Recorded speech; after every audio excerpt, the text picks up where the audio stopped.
Hey, what's up, Big Mike? We just got set up. What's going on, Josh? Just got the rods thrown out. I wasn't even actually gonna fishing. Faith and fishing. How you doing?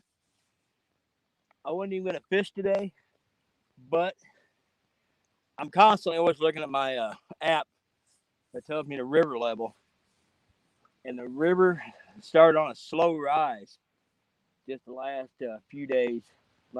Yesterday it started, and it's supposed to continue for the next couple days. So I had to come. But I tell you what, I had a bear getting bait today. I didn't go to my normal bait spot, so I thought, well, I'll try somewhere new. Well, I had to work for it. Hey, what's going on, Dave?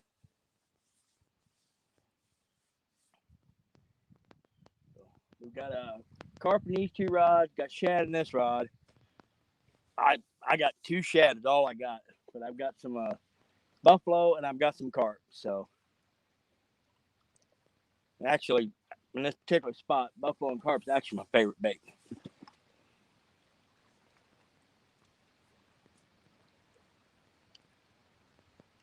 But yeah, right out in front of me. I was out here Saturday night with Rob from Mo Creeks, and there was a rock out here.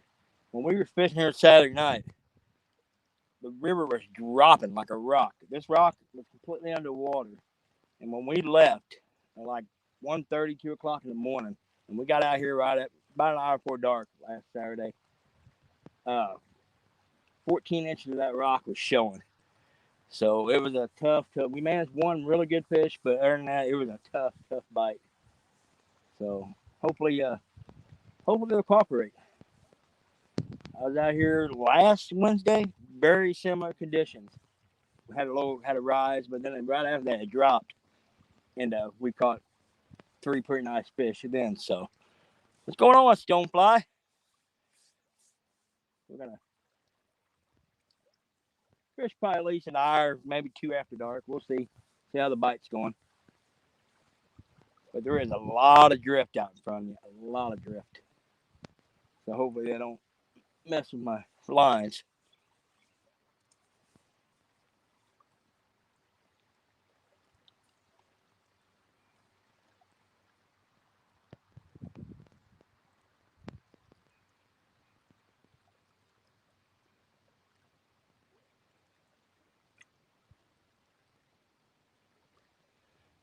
There's a gentleman. Tonight's bait choice. I've got a carp, buffalo, and I was only able to get a couple shad. So shad, carp and buffalo will be my main bait rather. So I'm gonna give a. But like I said, I do really well with carp and buffalo out here. So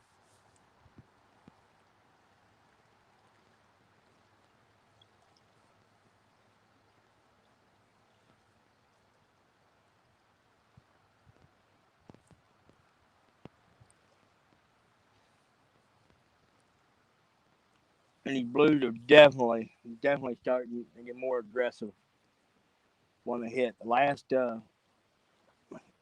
few good fish I've caught, I mean they've absolutely just hammered the bait. What's going on, Justin?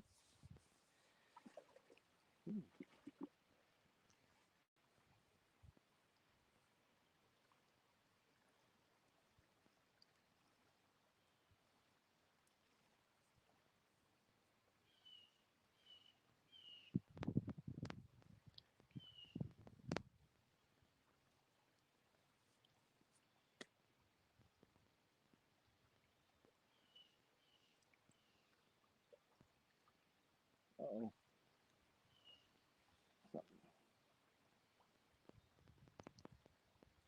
Something like I was messing with that outside rod just a little bit.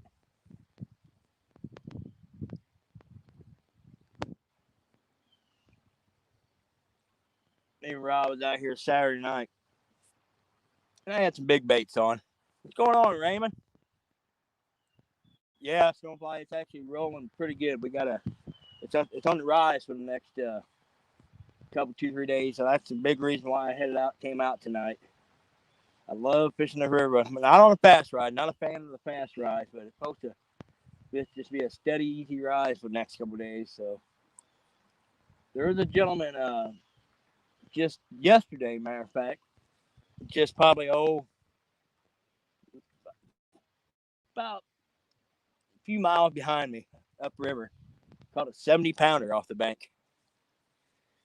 What's going on? Laughing cat? Thomas?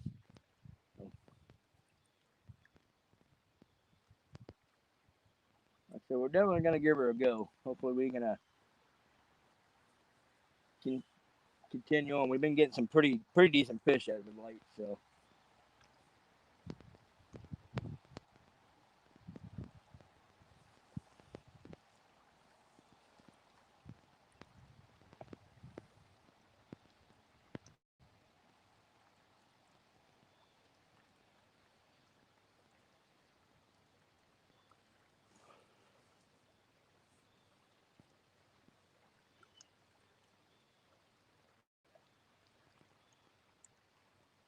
me and Rob were out here Saturday night. I had some big bait on, and we were getting dink bites like all night. And I mean, this bait was probably half size of my hand. And I pulled it in and checked it in. Checking, I had a big old 10-aught Uncle Lou's circle on there. I had a little blue cat that somehow managed to foul hook himself in the side. And that little dude probably wasn't that big.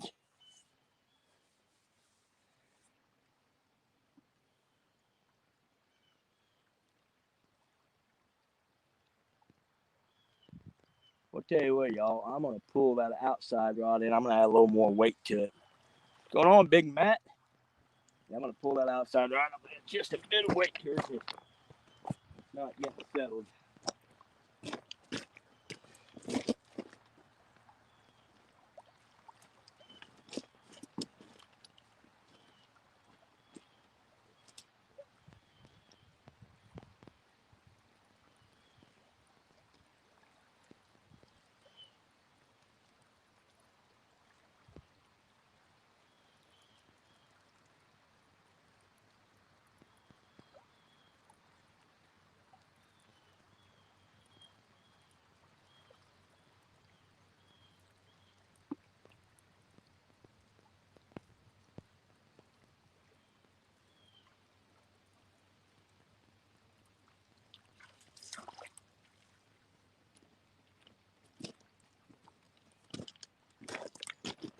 Show you guys one of the baits I'm throwing here.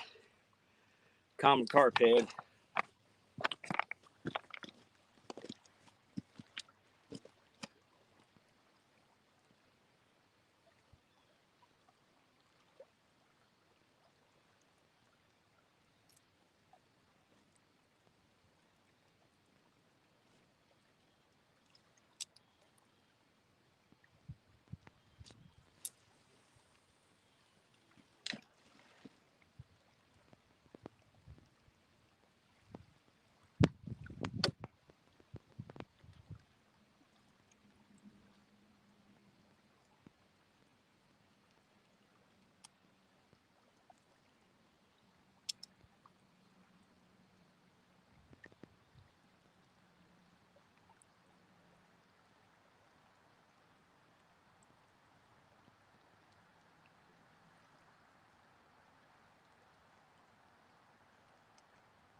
Ugh.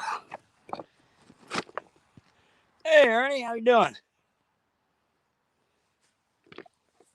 Ernie, we just got set up, buddy. We've been fishing a grand total about 10 minutes. So, gonna fish for a couple, 2-3 hours. Anyway,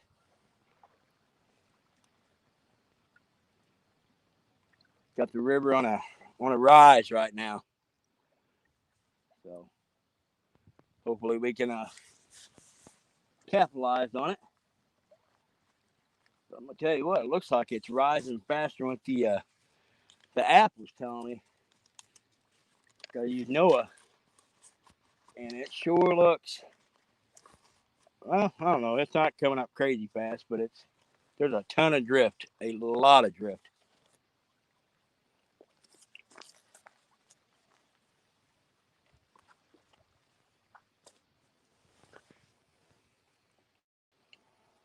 Hey, what's going on, Tiger Muskim? Boy, it ain't gonna be too much longer for you. The muskie will start really cranking up, getting this cooler fall weather.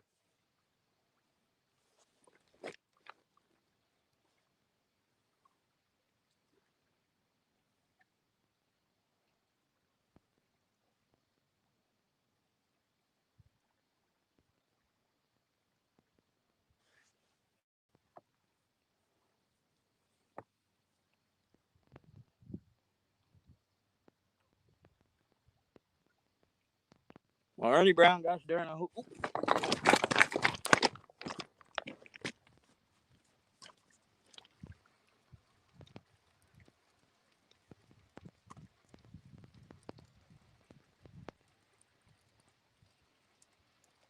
Oh, I didn't know I had that fish for a second. He just started running right at me.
Well, them fun sizers.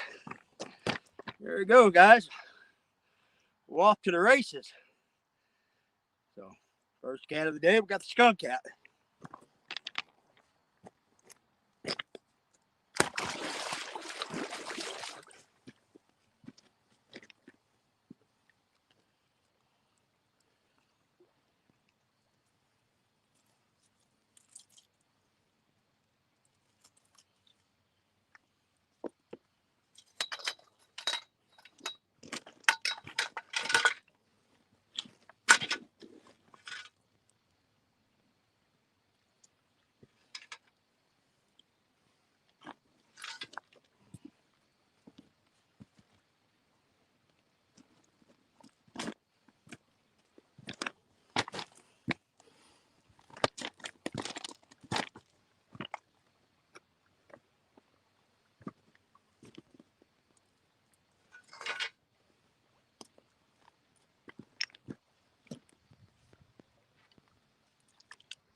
Alright, guys, I'm back.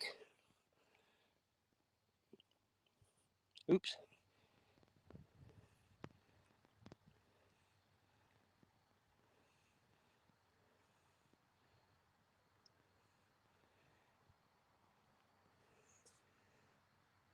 Yeah, just I don't know what the heck happened. I think when I threw it, that was on my 7,000. I think I accidentally run up and hit my thumb and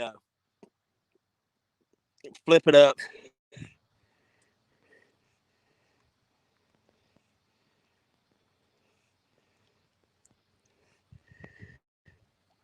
All right.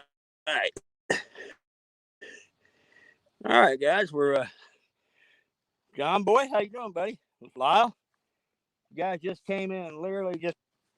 I said I've been here 16 minutes, probably just a few minutes ago. I just caught a fun sizer blue, probably about a 10-pounder. It was on the body section. And like I said, we hadn't been here probably 12 minutes when he hit. So we're off to a good start. Hopefully it continues. Uncle Jeep, what's up? Oh.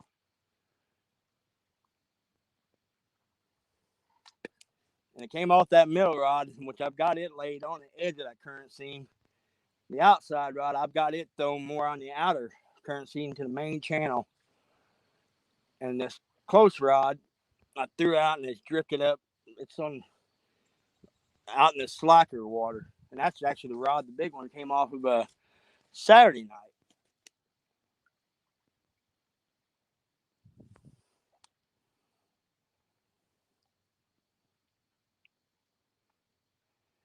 Justin, I am several miles down from Chester from fishing, but I am going to try to do a live stream this weekend in a brand new spot I found on Google Earth. And I used to hunt in that area. So I'm gonna go in there and I'll have to take a wagon to haul my stuff for. It'll be a hike. But I think once I get there, it's a wing dike and a series of dikes, but it's out in the middle of nowhere. So I'm thinking not much fishing pressure, and it looks really, really good. What's going on, Dobson 336? How you doing? So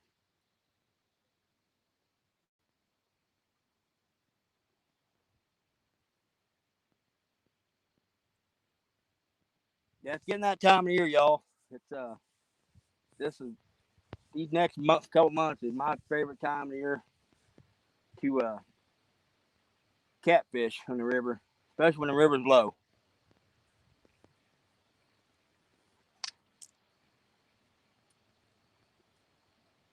Try to get as hard as I can the next couple weeks. As soon as that weather starts cooling off down, I'll be switching gears and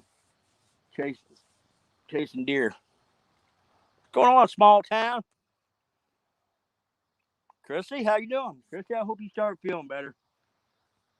I was getting ready to talk to Ernie there a second ago, hoping you don't get the COVID and you get better. And then we had that fish hit, and but there's a god awful lot of people getting that stuff.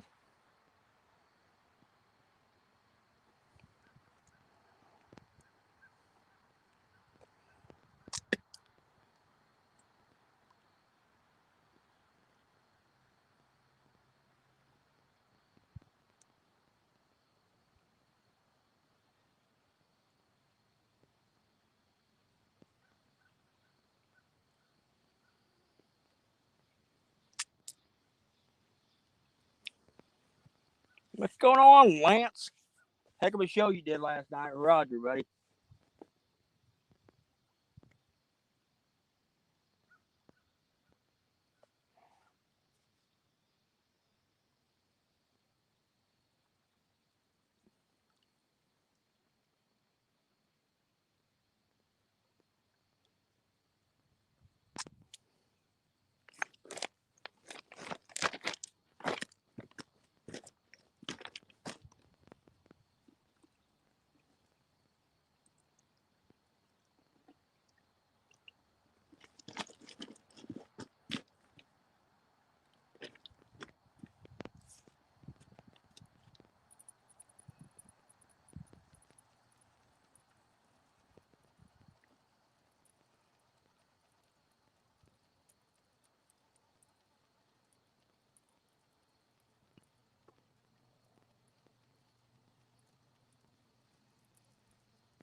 got all kind of crap on my line.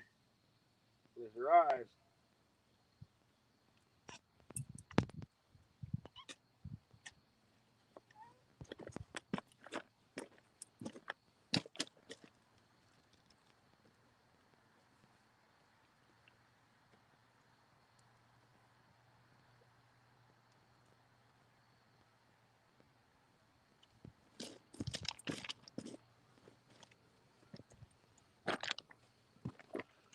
Throw this dude out there. He's kicking pretty good. And we'll see if we can get throw him nice and tight to the dike here.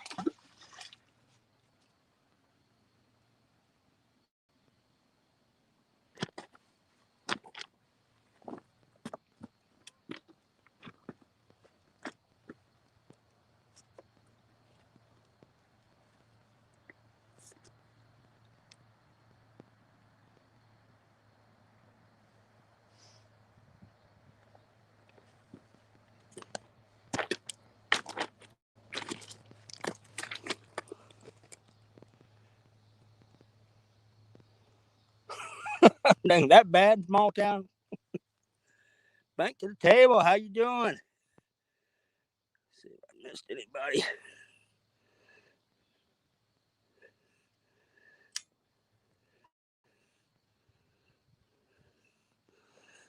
Right.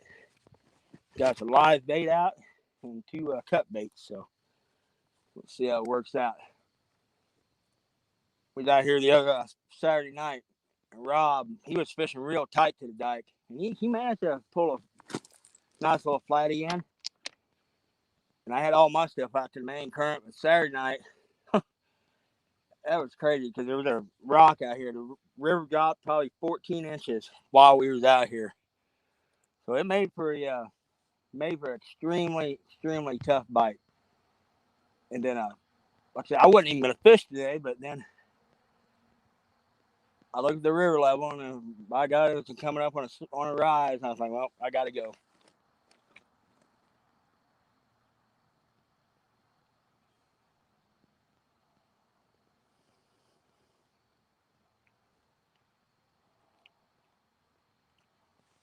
Yeah, small town boy. That's how if we get into any of these slack water areas around this river, oh my gosh, the dang guard will just clean out the bait. And, oh, second rod just got a little bump. Guard just wipe you out.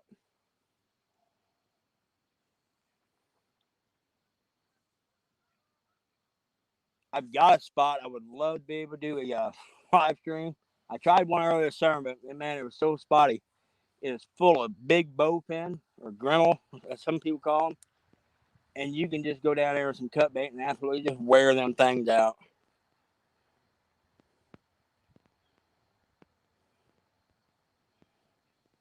Serena, how you doing? Y'all just coming in so far. We always here about 10 minutes, and we caught. Yeah, if I'm gonna guess, I didn't even throw a scale on him. Probably, I'm guessing about 10 pounds, 10 pounds or so of nice little blue.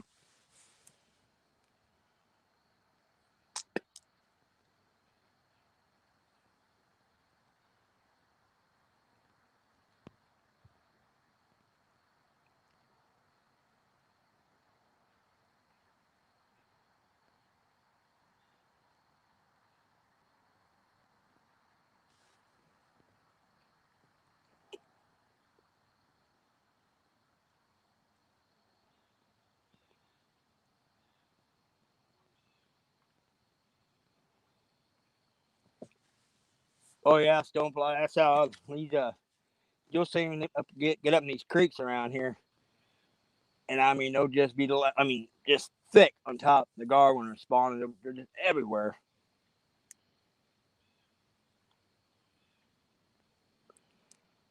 Oh boy, outdoors. How we doing? Appreciate everybody coming in. And we're off to a good start, so hopefully the trend continues. But I'll be honest, it makes me nervous when I catch a fish that quick.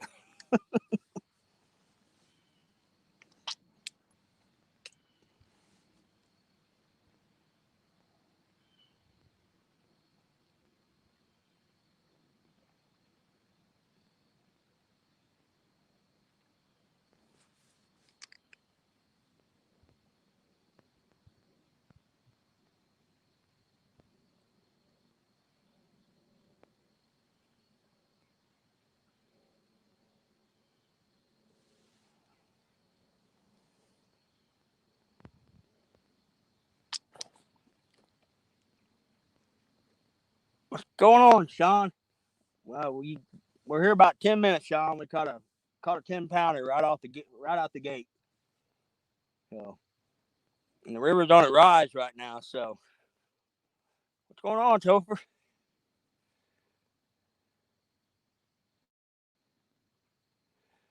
We was out here Saturday night too, and we managed one. We did manage one blue, a 40 pounder, and I hooked a good fish, but it ran upriver and ended up busting me off. But it was a tough night. But heck, that river was falling like crazy this weekend. But now it's back on a little rise again. So hopefully get these suckers in a feeding mood.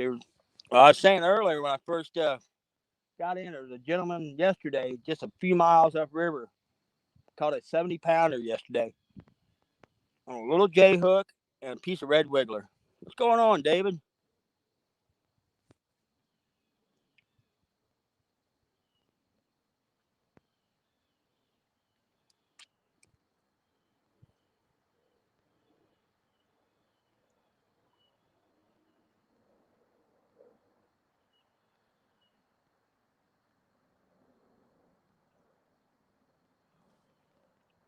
Tim Molina, how you doing, buddy? Eric, how we doing?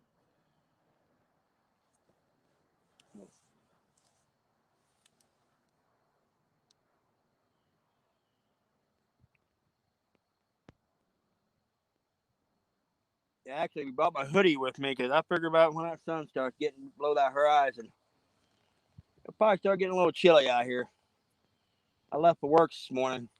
It was it was brisk this morning. Felt awesome. I love this weather.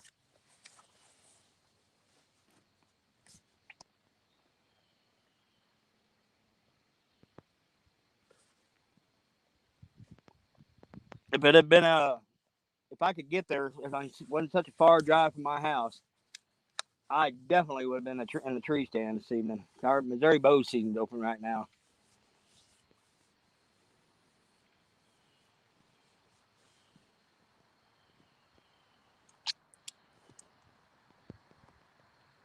Well, yeah, Stonefly. I seen several this morning driving into work, and there's already been several good bucks in our local area have already hit the ground.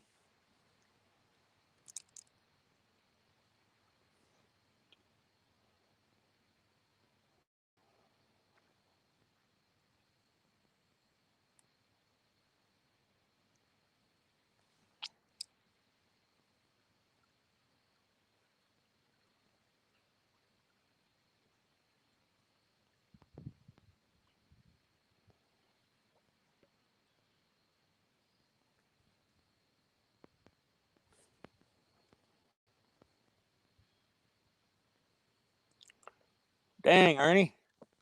Hopefully, I'm not sure when your guys' season open. Hopefully, he sticks around and you can nail them.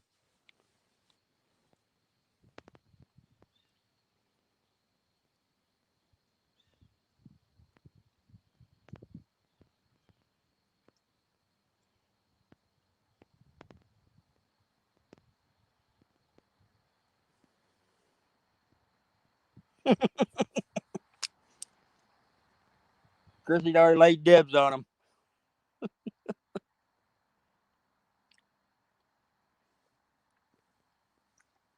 Ernie, you better just stay away from that deer because Chrissy be whooping that butt.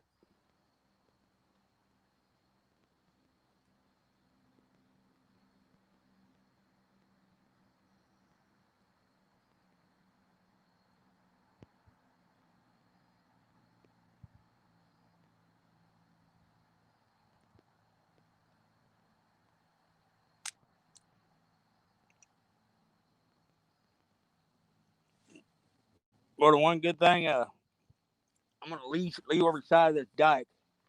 That wind was ripping when I got out here. I thought, man, there's no way it's gonna. That's once I seen the direction of wind, I knew I'd be good. But I was like, if I was trying to fish anywhere else on this dike, you guys wouldn't be able to hear me. 'Cause that wind is just ripping right now. But I'm betting right before dark it'll lay down.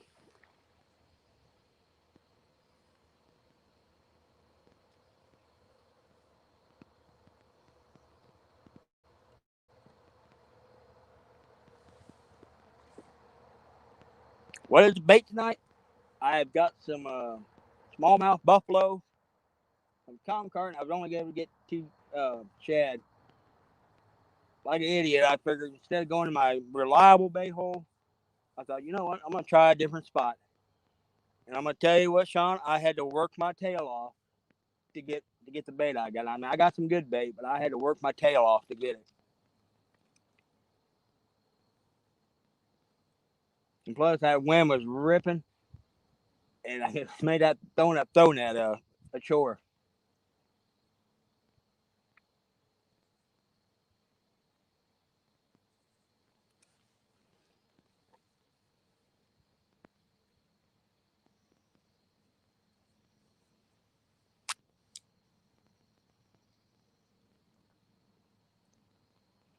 Ernie, I've actually got a handful of does that hang around the house there. I see them on a regular basis. Yeah, they get a free pass. I don't mess with them. But where I normally hunt, it takes a good hour to get there from the house, and it's a good spot. There's a ton of deer. Actually, there's too many does out there. I really need to thin out. Me and my buddy need to thin a few of them out this year. We keep saying we're going to do it, but then we get to hunting, chasing them big bucks, and we never do.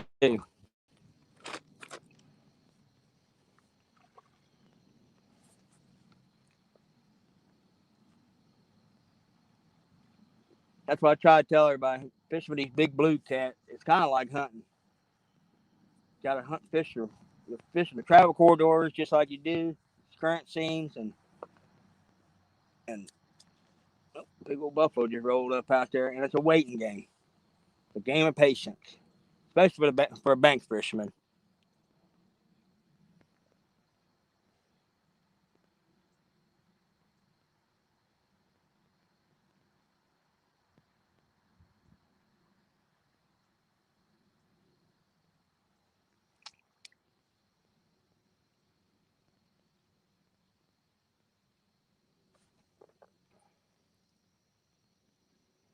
I hope so too, Justin. Man, of all my memories, I've got two daughters of my own, and they're both in their early 20s.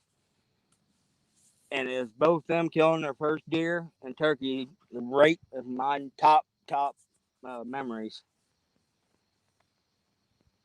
Honestly, I think I was more excited than they were whenever they got it done.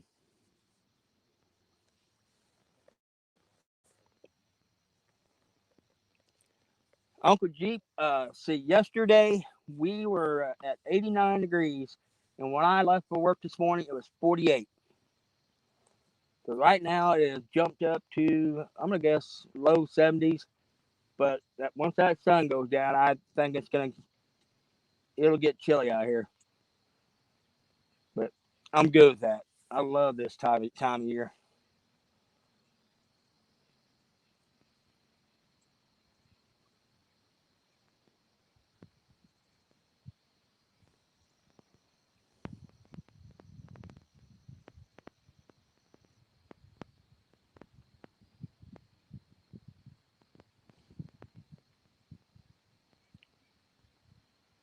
I'm gonna check that second rod because it got thumped one time pretty good, and I didn't have a real big bait on that one.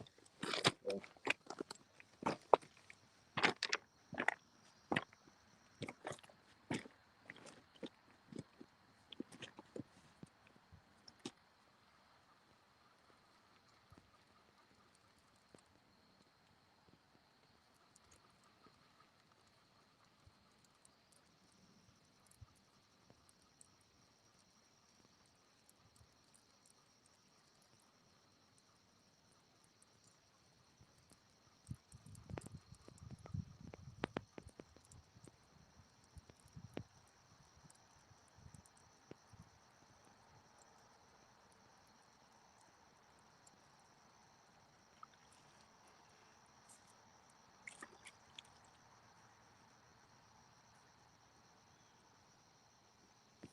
put a bigger bait on.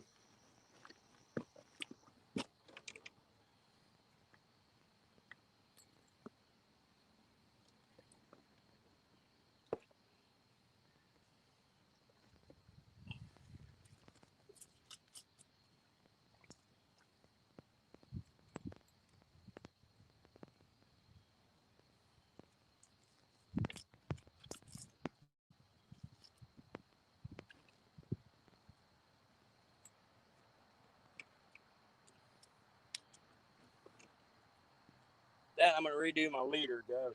Just reeled that in. Boy, it's got all kind of nicks and stuff in it, so better safe than sorry.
Oh, dang, it's gonna fly.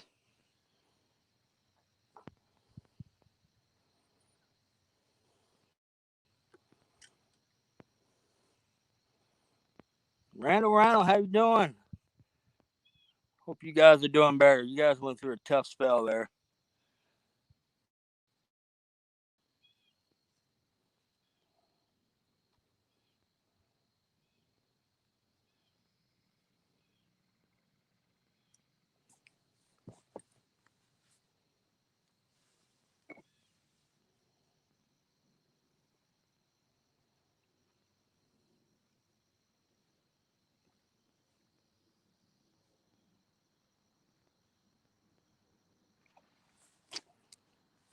Well, there's all kind of fish around me, just thrashing around and jumping.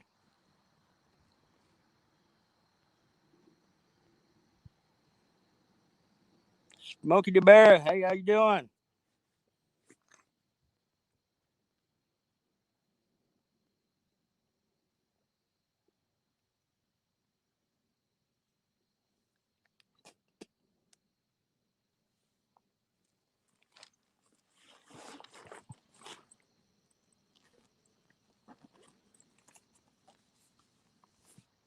It's just a warm Mountain Dew, guys. I didn't bring my ice cooler, so trying to travel light.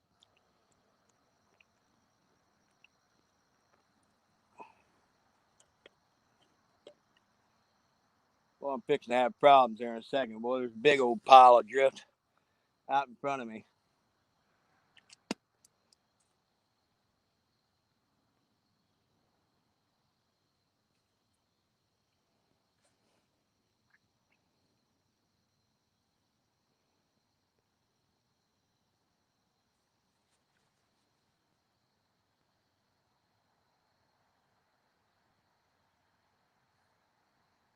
Stonefly, I'm saying way. I've had a few rough spells here and there, and gotten hurt, and same way. I never ever hardly take the stuff they give me.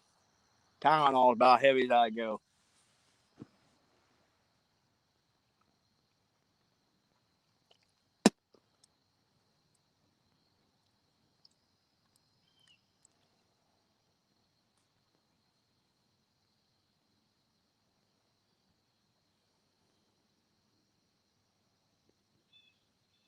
Oh, something messing with the live bait. Got a little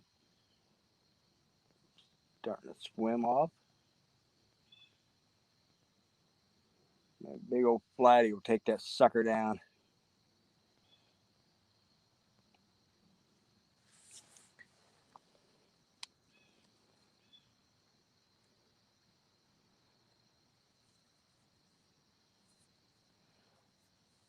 Yeah, Uncle Jeep, I've heard a few people having that problem, not being able to get their note. That's the same thing here. I've got everyone I'm subscribed to. I've got their notification. Half time I don't get it.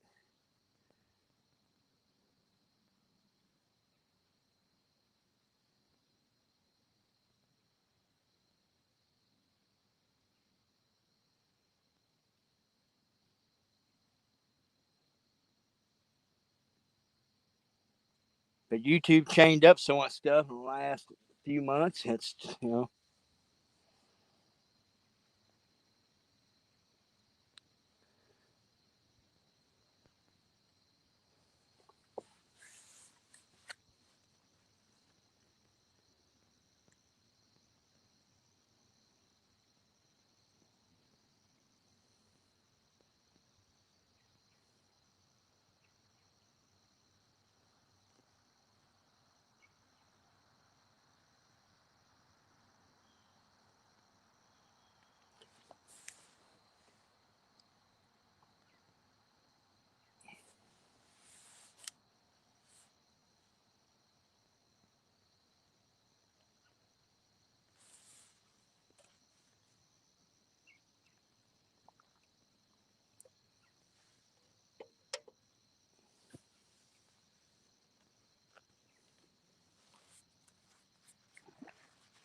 Man, I got all kinds.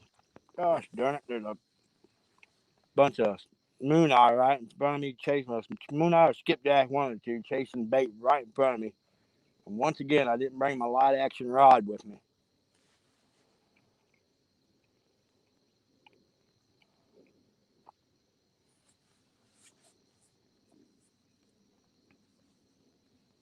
One of you days, which I very, very, very, very seldom ever use night like worms on the river. But I need to one of these days bring a lighter rod with me and we got our big rod out. Throw one rod out with some night crawls, just see what I can catch. Now when my wife comes with me, hey, the KC Fish Page, how are we doing? Uh, I'll set her up with night like worms, and man, she usually wears them out.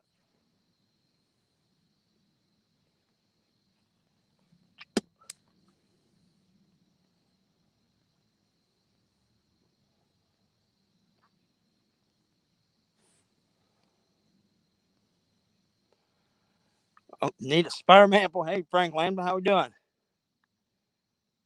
Man, you're right, Frank. I, I've been lucky the last few trips out here. I've been catching some pretty decent fish, but no like mega giants or anything. But they're definitely here. Just yeah, yeah, bring the old Spider-Man pole out here. I've actually got a couple of little bitty rods at the house, and I had Chad from fishing with Chad up in the chat last night about having a like a Barbie fishing challenge or Barbie pole challenge or something.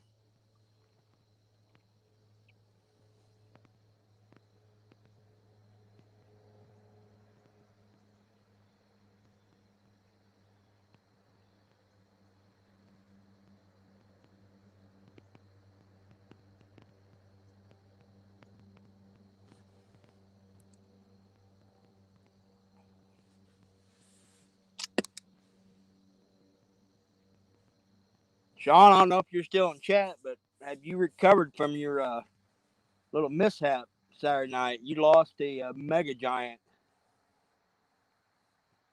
You said you took your soul. I, I can believe it. Big fish will do that.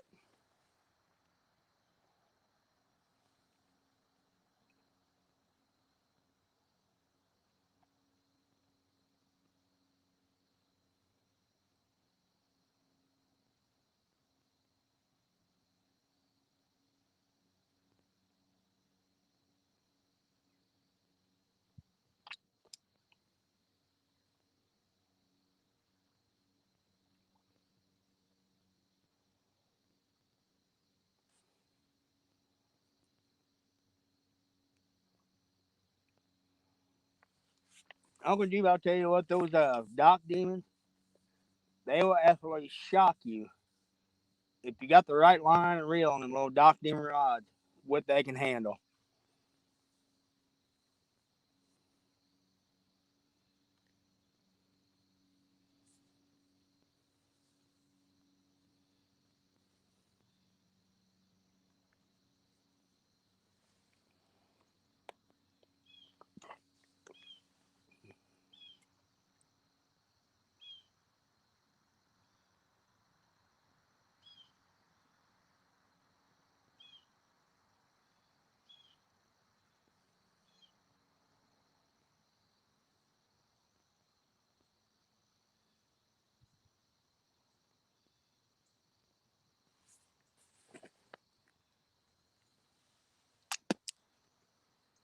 Come on, fishy, fishy, fishy.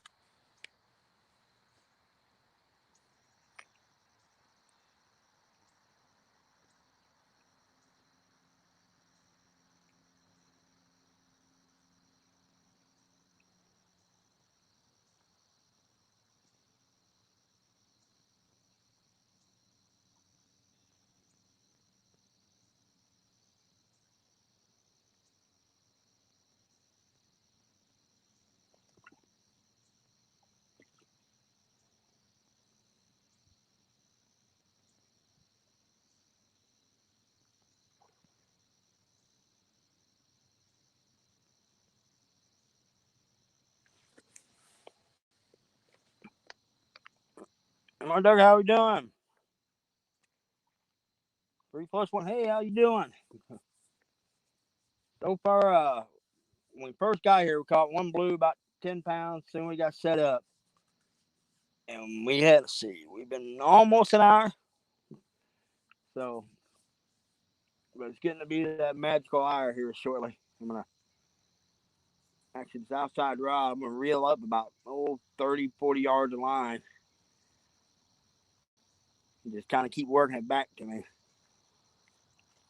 Because they're not, last couple times I've been out here, the fish have actually been a little closer in than they normally are.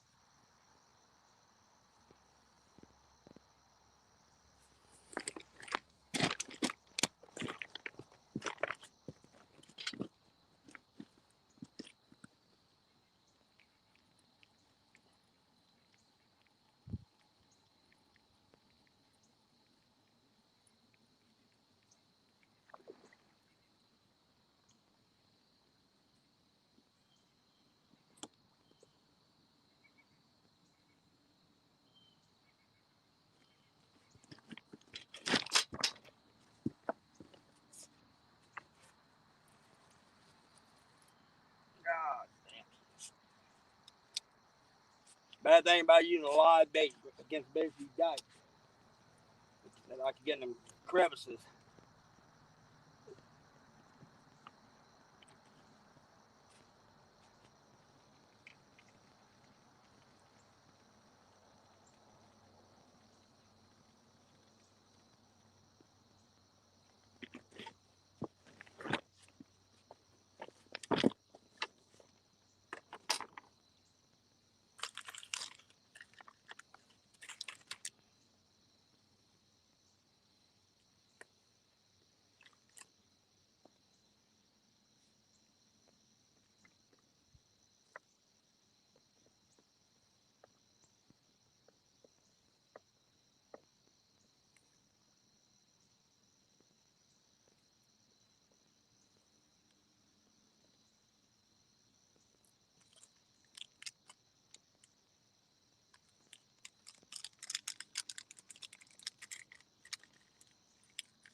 right. What's going on, James Patrick? Yeah, the live bait on this close, Rob. The only problem is fishing off the base of this dike like that. Bunch of big rocks down them live baits will get in them crevices, and the only thing sucks about trying to use a live bait against these things. Even if I rig it Santee style or they still get in there.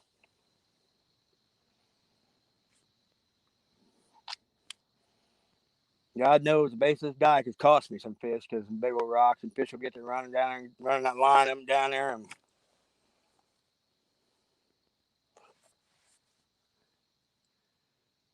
no, pops, if never across the river, you probably what you're seeing as the one of them U-shaped dikes that's out in the middle of out of the channel to block the current. Probably what you're seeing, Dad, because the sun's hitting it just right. Yeah, kind of almost looks like a glare from a car window or something.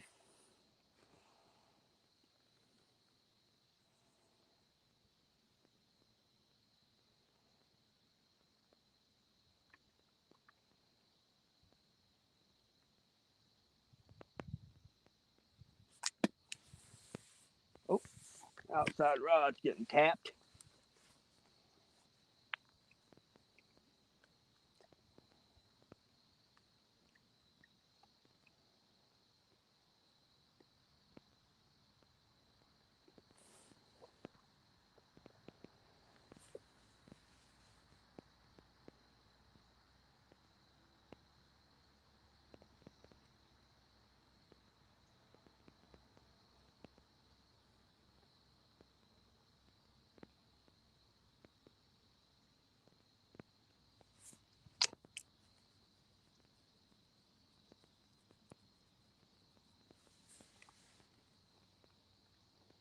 James, it is. It's a great spot. It's like I said before. It's not one of them spots where I catch a lot of high numbers of fish, but some of the fish I do catch here are really, really good.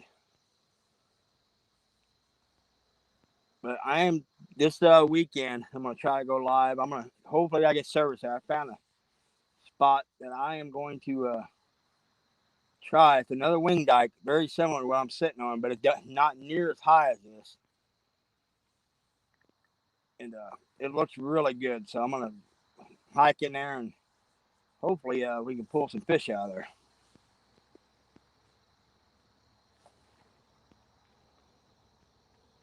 What's going on, Chad?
Got a little guy chewing on that outside rod. That's that one I got that big carp head on.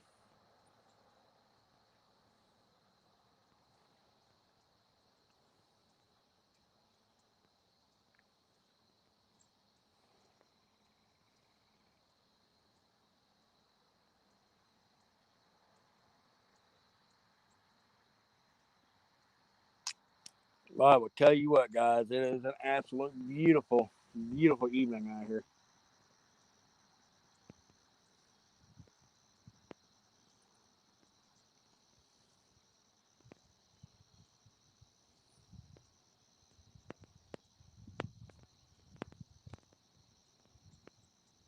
Over here, right before dark, bite picks up for us. So when we first got here, we caught that first fish right off the get go. And then, all right.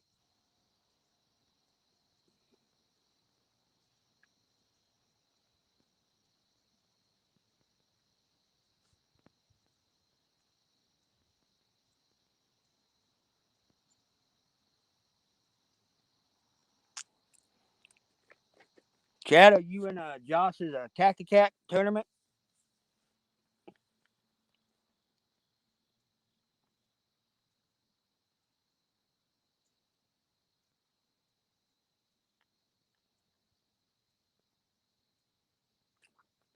So, right here. Getting it.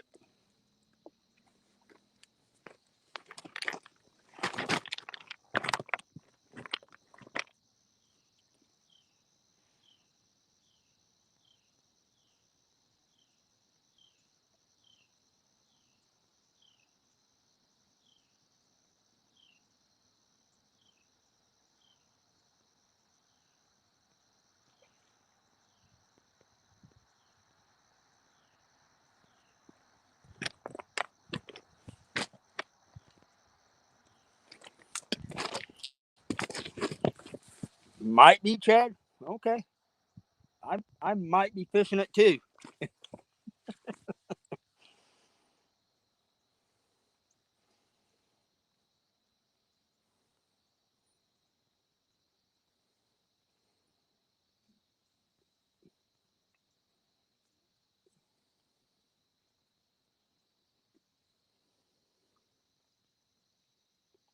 Yes, Lance.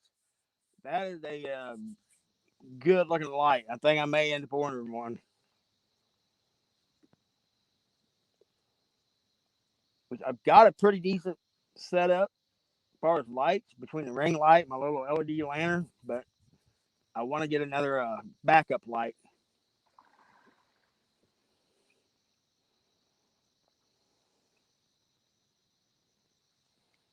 Not gonna happen, Chad. Not gonna happen.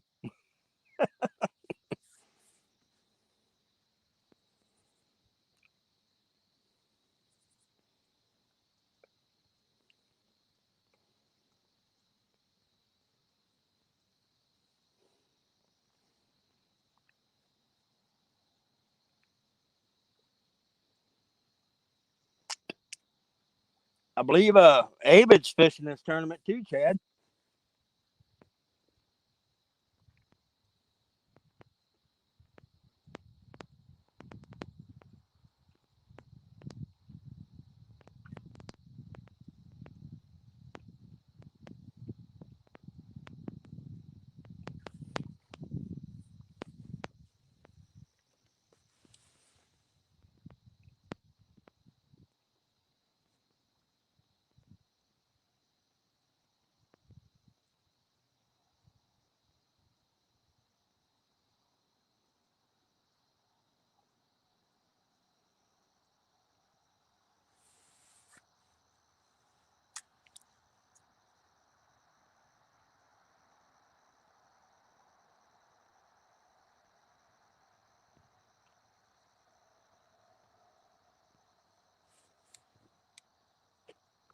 Yeah, Avid fished a little bit, I think, Chad.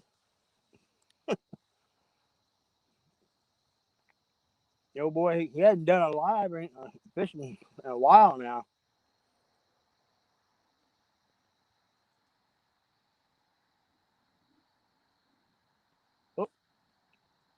Oh, hang on a second, I can't tell. I got so much drift. Guys, I'm gonna turn this just a little bit. I'm gonna see if you guys can. You guys, I don't know if you guys can see all that drift out there. I mean, there's just a ton of drift swirling around the rods right now.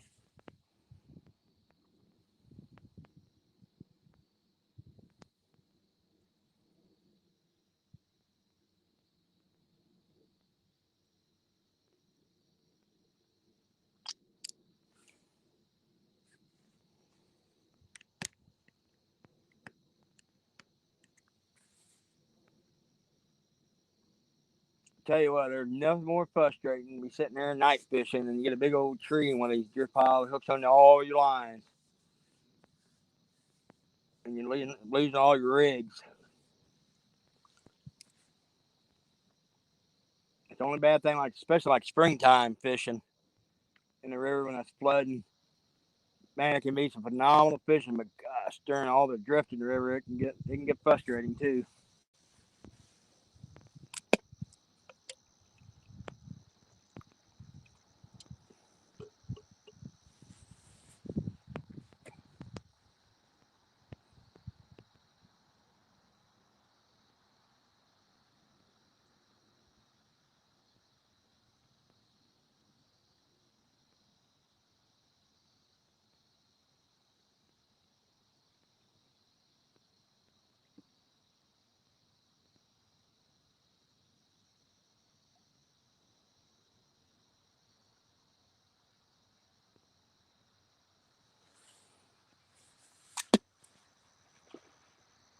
Dang, big old buffalo.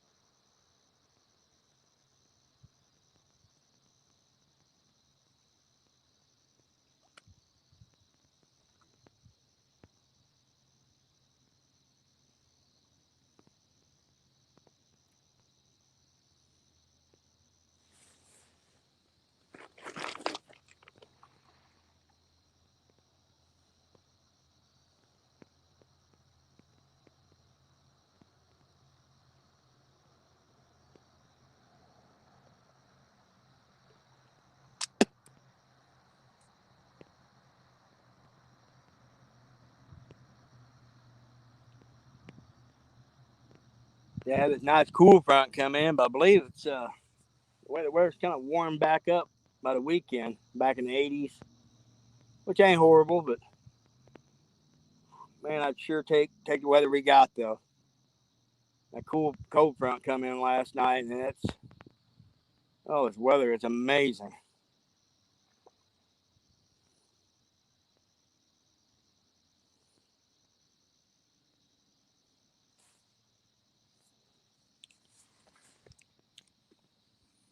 All right, I'm gonna put a fresh bait on that outside rod. I've had it up soaking for about an hour. I just want to put a fresh one on.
Brian B.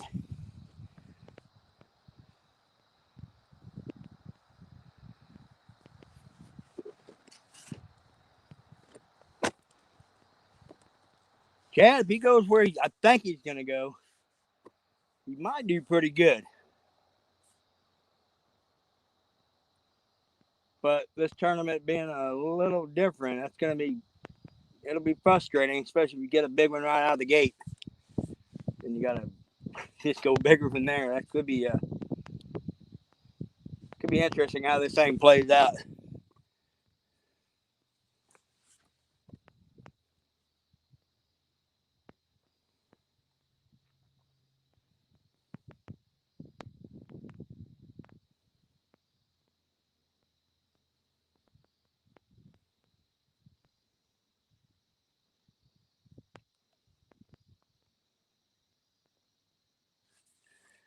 Chad, I'm surprised you're still in chat since Brian B just came in. I figured after the whooping he gave you, you would have left.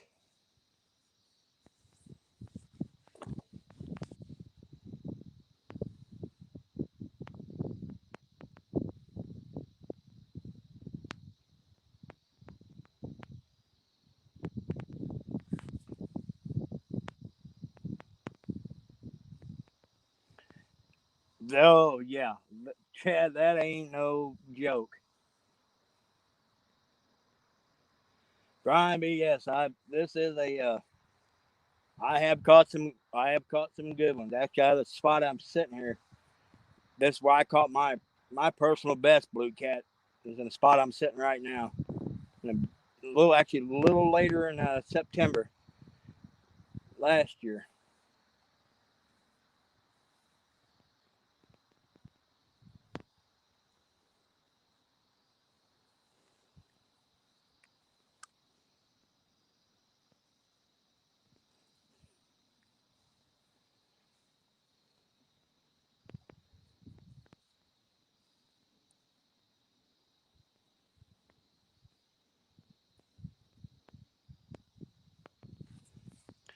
Ain't nobody scared of Brian B getting lucky and catching dinks.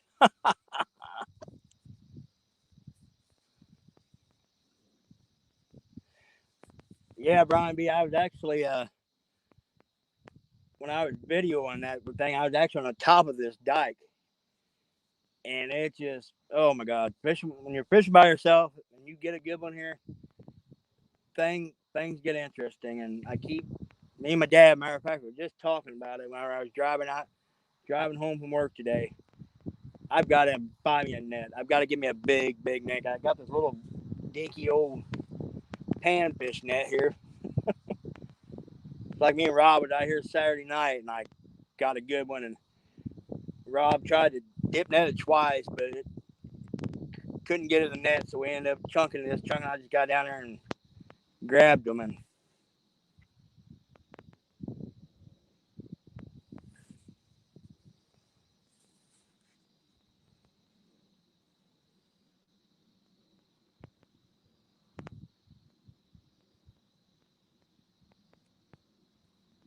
that last Wednesday, I ran off and got my ring light when I was fishing, and man, it kind of made our odds hard, but I remembered it tonight. So I've got my ring light and I've got my old lantern. We're gonna fish for probably an hour or two after dark. We'll see how the hopefully the bite picks up.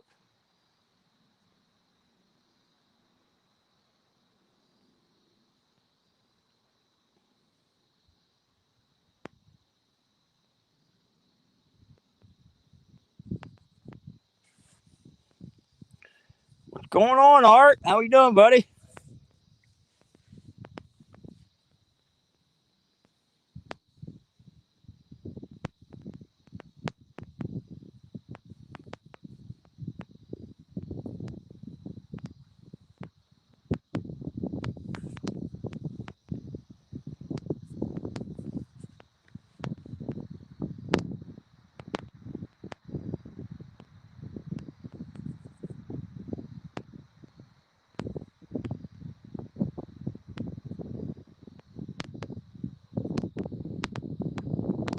Well, I'll tell you what, y'all. This weather, I mean, the sun's starting to settle, and that temperature's starting to start to drop. Not too much longer before I have to put my hoodie on.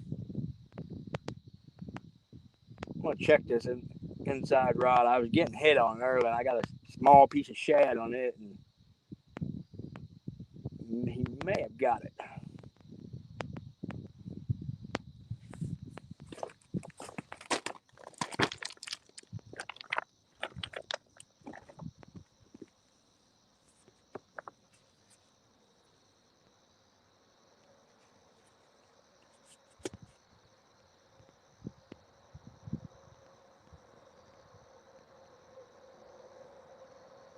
Second rod right here was getting hit.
All right, everybody. Appreciate everybody coming in, watching the rides with me. Won't be too much long. I'll be have to flip the lights on.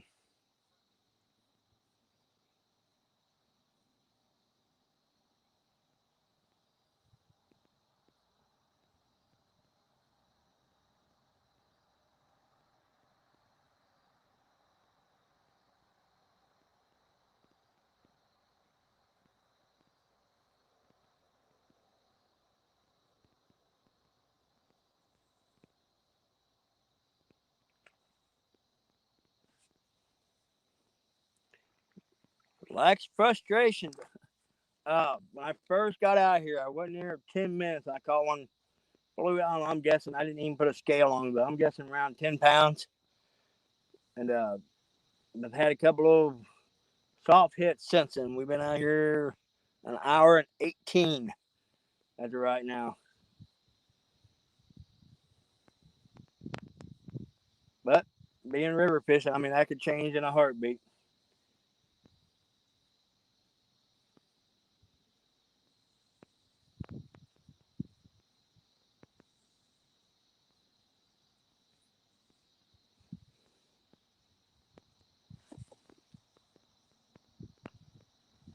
Ernie, get to sleep, buddy. I hope you quit hurting, buddy.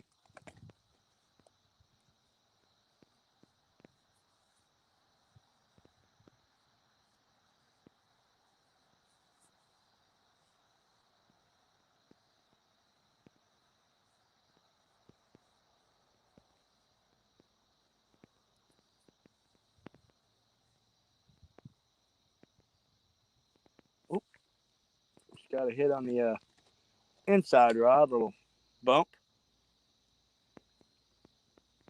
That's all it was.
Ernie, I hope you and Chrissy gets better and you stop hurting. You guys can get out and enjoy this fall fishing.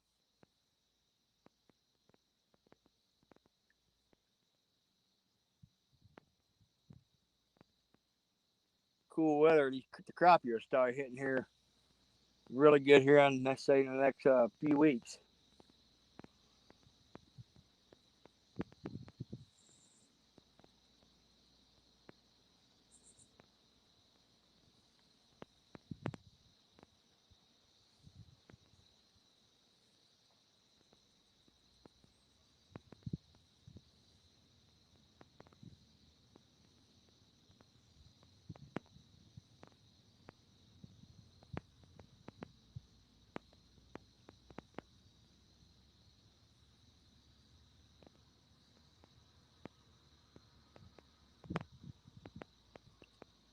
I got a good buddy of mine. He's working out up in Chicago right now.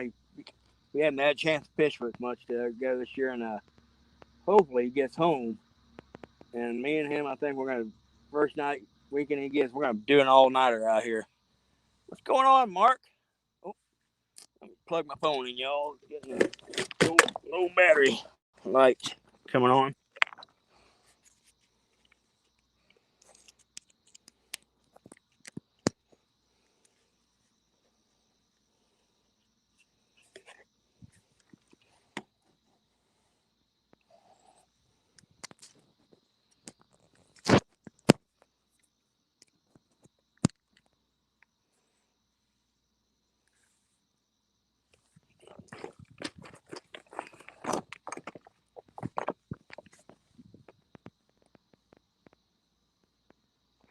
Well, I tell you what, it's live stream. It sucks the life out of battery.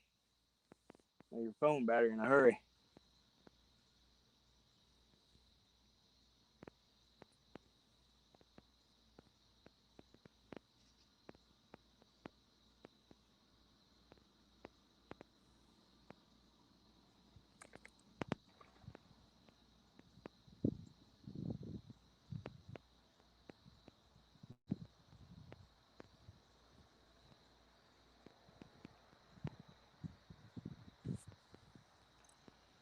Hey, Heath, how's it doing?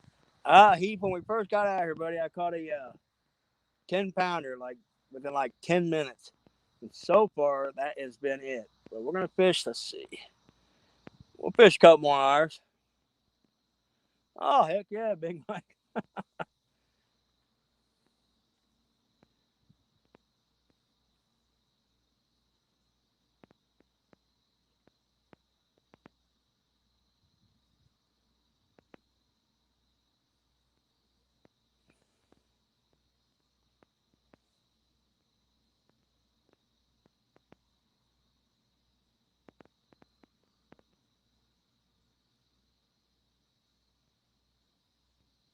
Need a big takedown, guys. We need a big takedown. Let's get things interesting.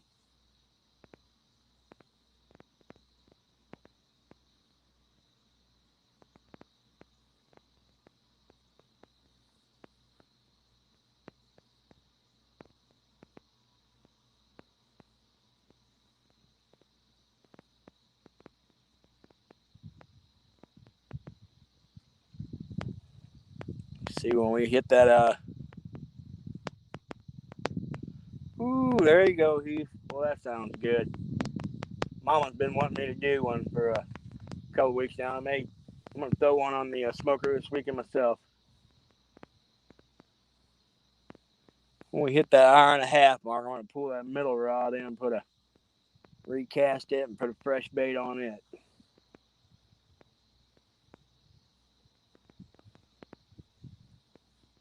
Got another 5 minutes. We'll give it another 5 minutes, and we'll pull that one in and put a fresh bait on.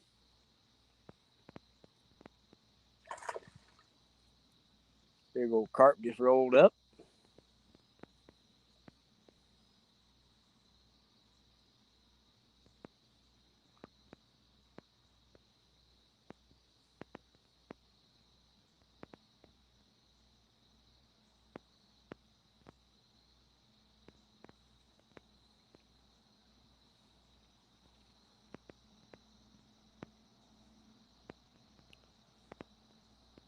Okay, Big Mike. Yeah. Uh, I'm pretty sure I'm. Uh, what's your email, Mike? Or else you can just hit me in Facebook Messenger and send me your email. I'll make sure I'll get a hold of you.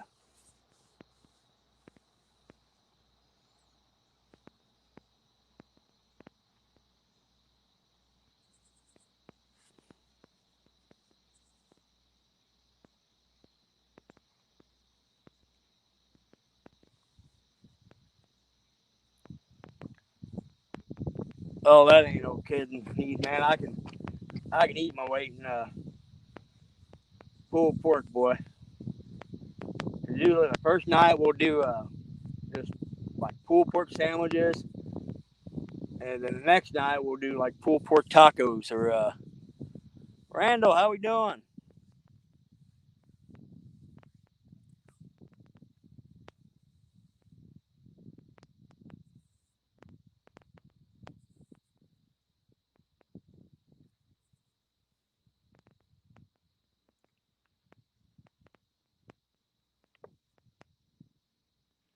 What's going on, Husky?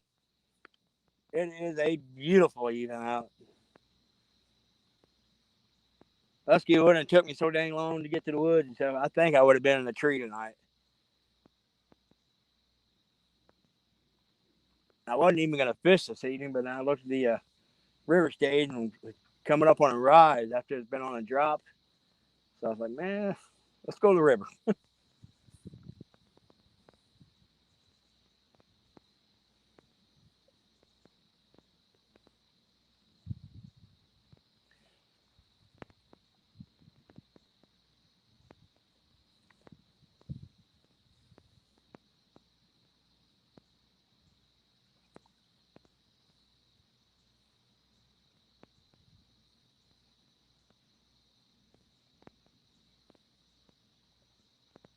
Yep, got some drift hitting my one rod right here. I knew it was going to happen eventually. There's all kind of drift back here down this wing dock right now.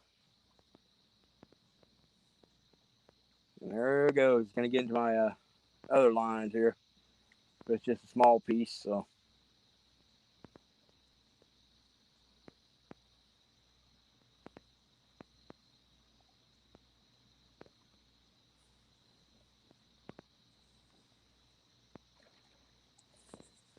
Oh, Heath, I hear you, buddy. I love early fall.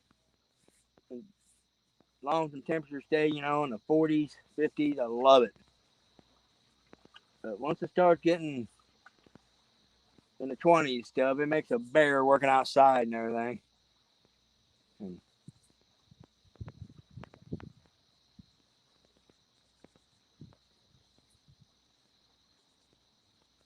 well, I've seen more ducks today flying the river than I have in months. A little cold snap pushed a few of them down.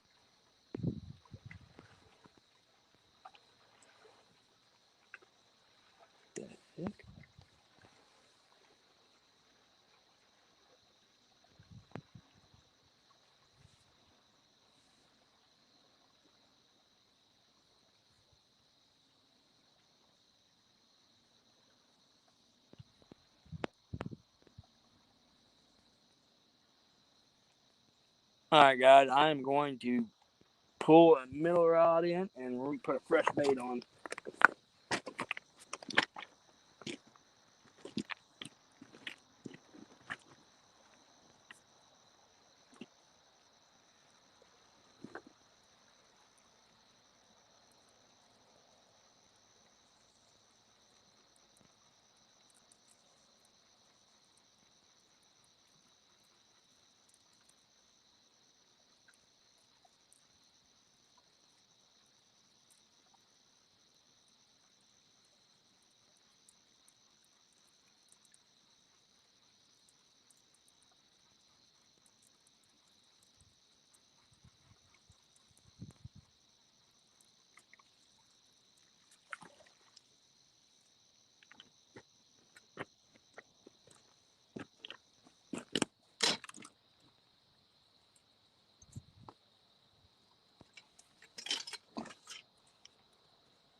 gonna read this now.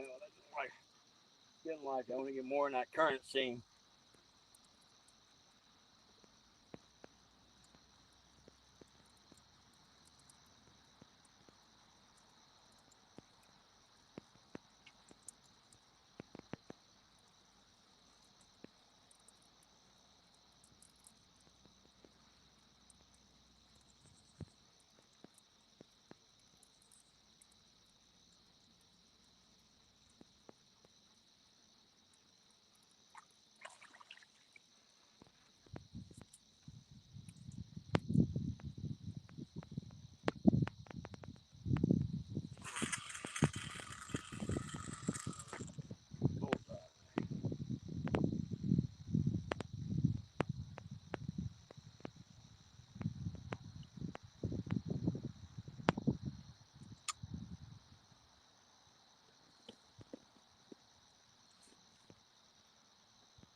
Vincent Fowl, how we doing? What else did we get come in here? Hey, what's going on, Central Valley?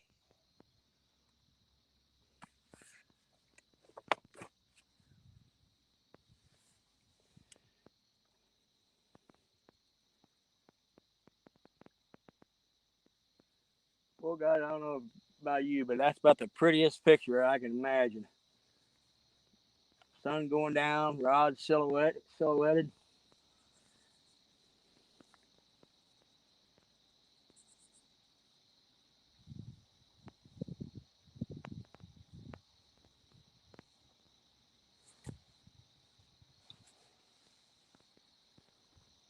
Buck Williams, how we doing?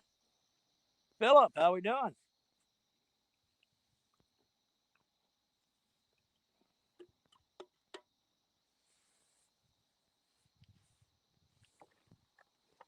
We started off good right out the gate.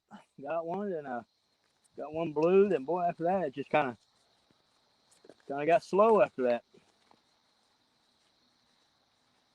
Let's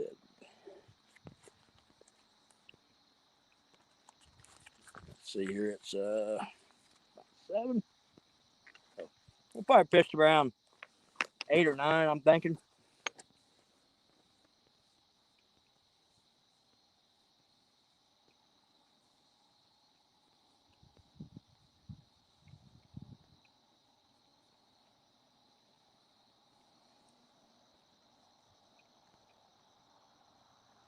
Yes, it is, Jason. I'm ready to get up north and chase some of them big old northern Missouri whitetails. My buddy Husky's in here, and we got a trip where we take the first week in November. In that time frame, I don't know, gosh dang, that's 15, 18 years I've lost track. And we've had some phenomenal trips up here, and we've had some years we just blanked out. But anymore, there's 2 other gentlemen to go with this. Anymore, it's more us hanging out, and we hunt hard, but like so with life and everything gets busy, and we don't hardly ever see each other much. And we know all of us have known each other for years.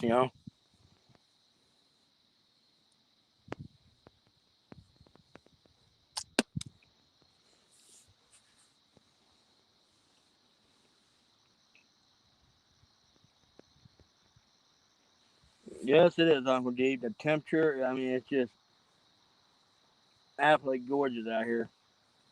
I've said it before. Out here in the river, this is my happy place right here.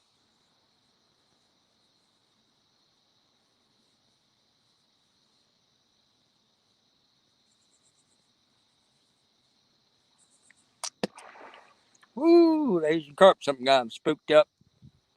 What's going on, David? All right, Mark.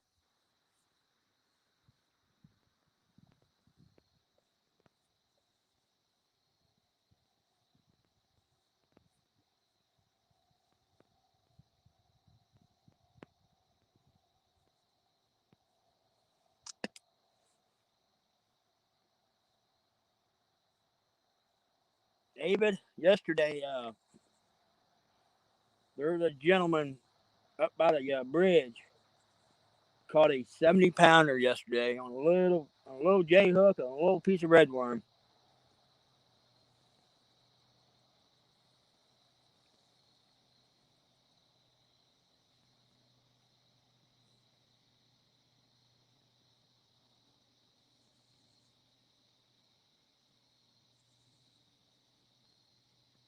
Just go show the dang blues are opportunists. They'll eat anything a lot of time to get in their face. Sometimes they just want that little piece of bait, just a little snack.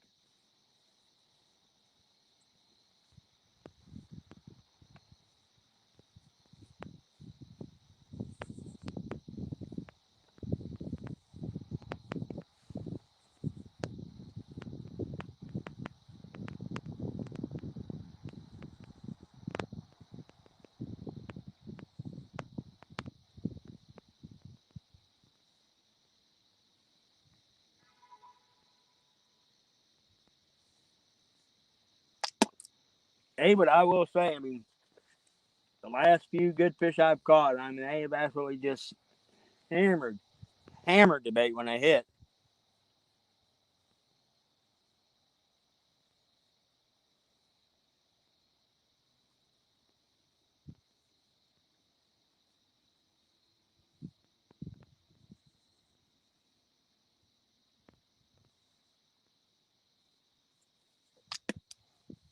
But it's getting that time of the year where everything starts to hit. The crappie are hitting, the bass will starting to get active again. Catfish are getting in that food mode, and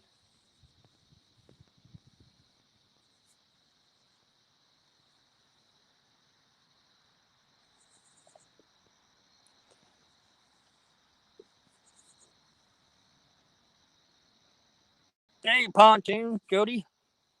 I'm not sure I'm ready for bow hang. I love summer too much. I tell you what, Heath, it's I don't know, it's just a little too warm yet for me. But don't get me wrong, I mean, there's some being you can kill some big deer if you get them on an early season pattern. But the summer, I don't know. I'm not a huge fan of the heat, but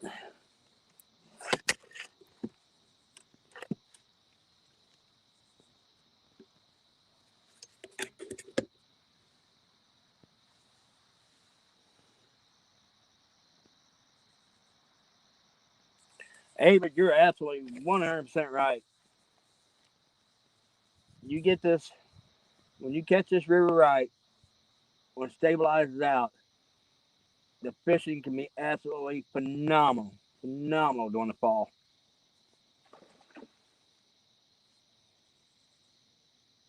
I'd say the next month or so, the fishing's going to be really good.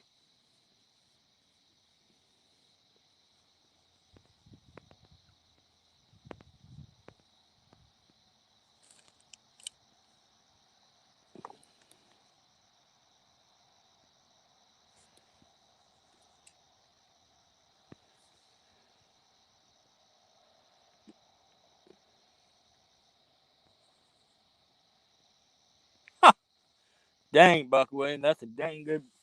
That's a big old muskie, man.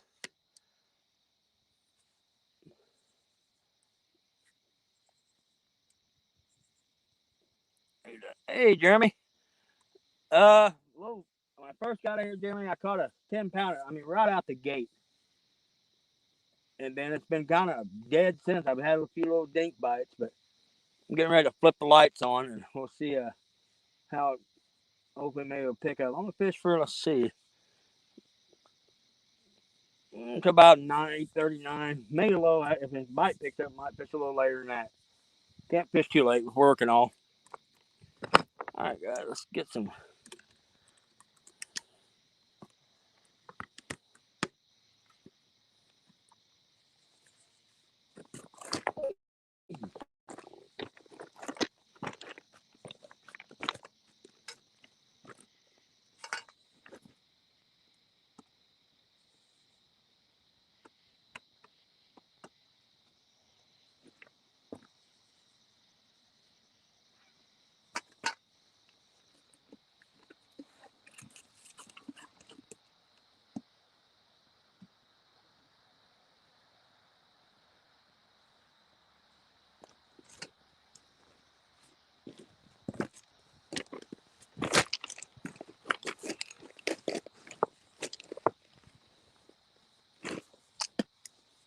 Kick them lights on so you guys can see them rods.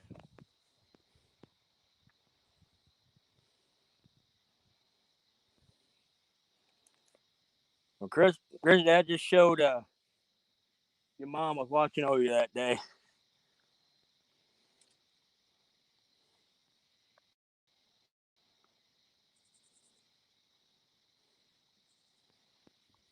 Mike, how we doing?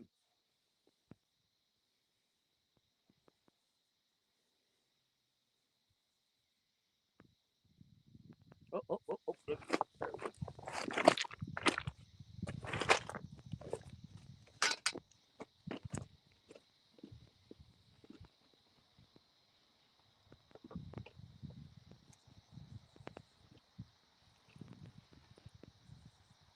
right, guys, we're hooked up.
All right, guys, another fun sizer. There we go. So,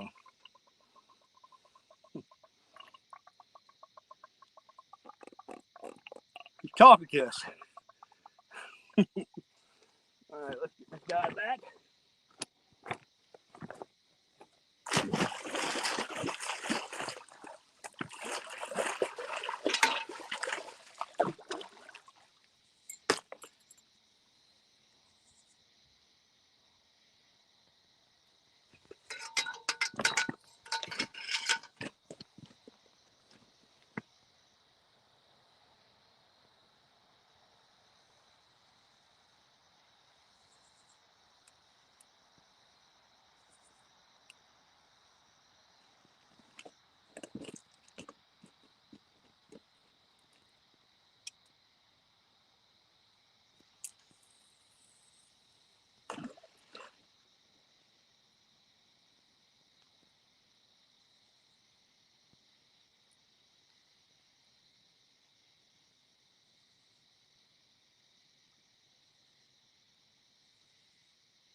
All right.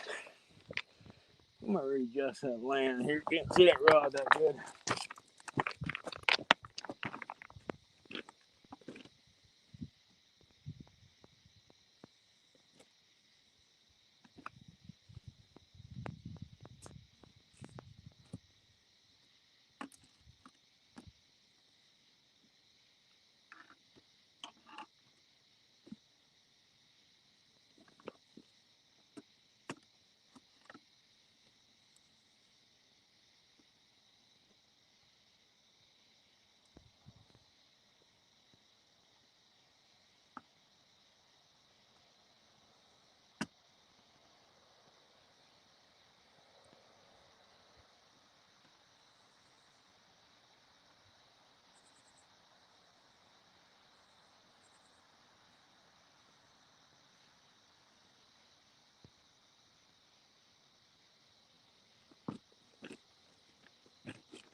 All right. Maybe once it gets a little dark, it'll show up a little better.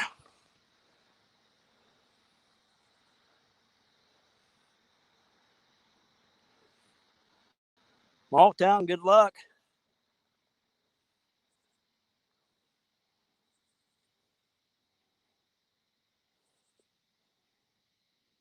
Well, you guys are right. Them smaller blues, they are, I don't know, man. I don't care anybody says they're pretty. Them little blues are. Mm.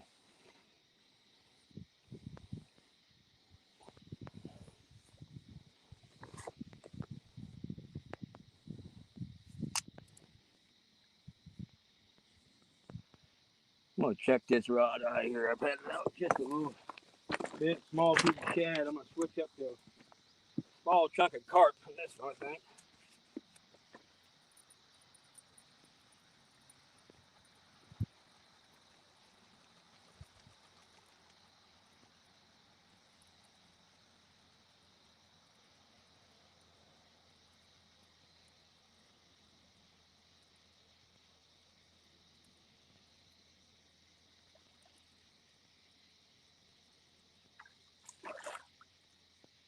Heck, God, I was fishing on credit. Nothing on that, bro. Nothing on it.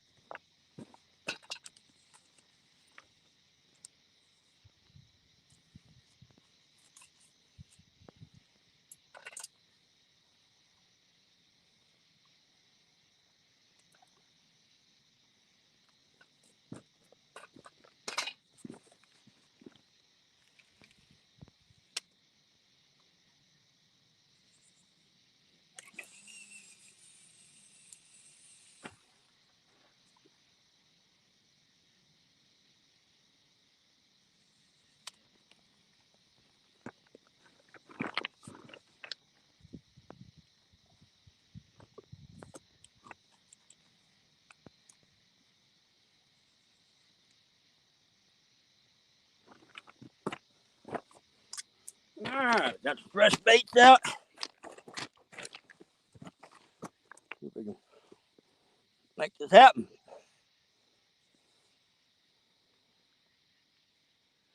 But guys, some of y'all just coming in so far. The fish count is 2 pair of blues so far. I'm guessing that I didn't even put a scale on. They're a little fun size. I'm guessing probably around a 10-pound range in that ballpark.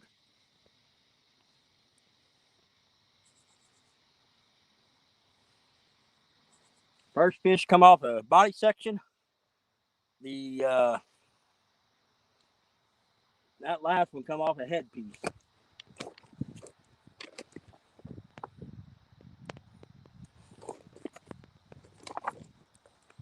Got 33 people in chat. Thank you all for coming in.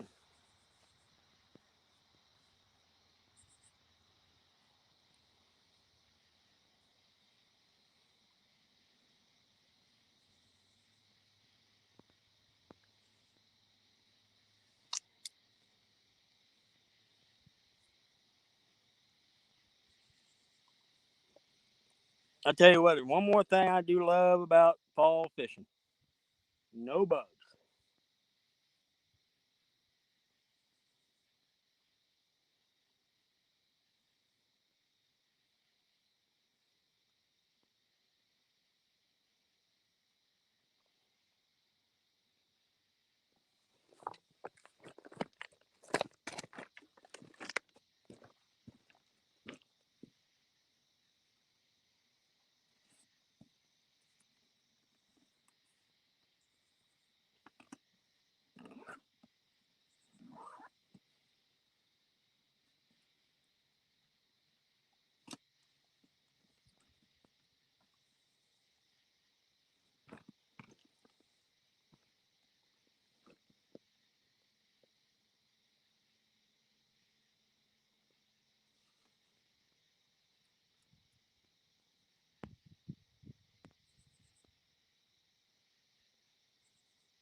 Should have bought some fresh batteries for my little mic there. Oh, oh.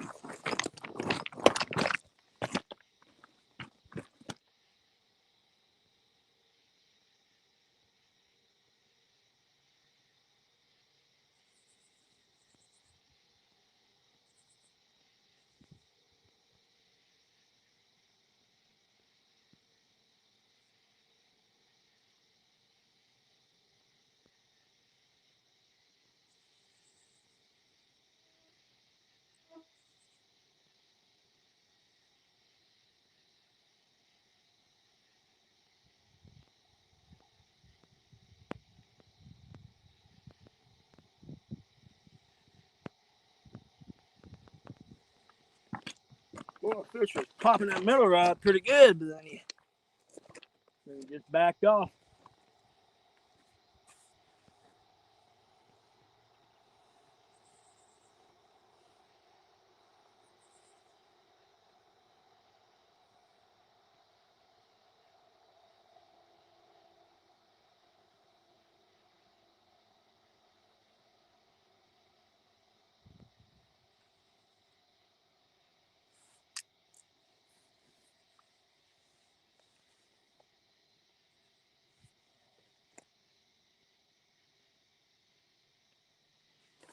Yeah, Jeremy, definitely. Just had to caught that one, that middle rod. It got popped a couple times pretty good. I thought I was going to take it on down, but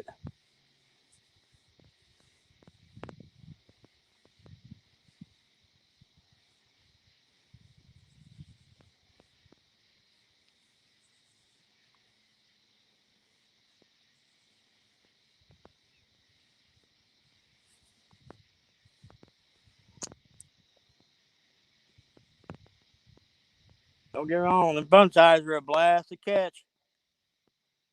But I want Big Mama.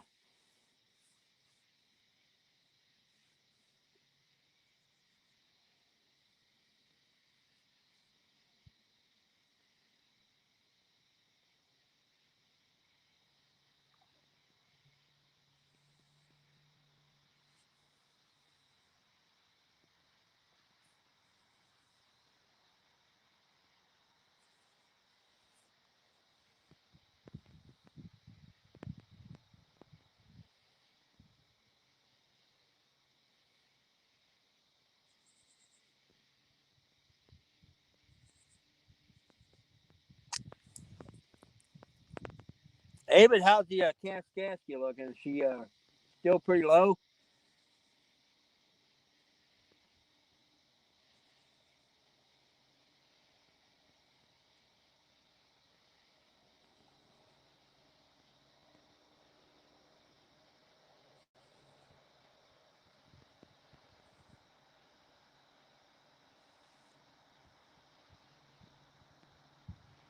That is right, Fine.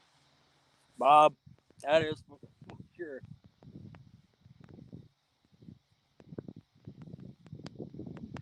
Oh, I'm like anybody. I like to catch numbers of fish, but it's only river trips. Even if you only catch one, but if it's a big one, just changes the whole trip. Just makes it, you know.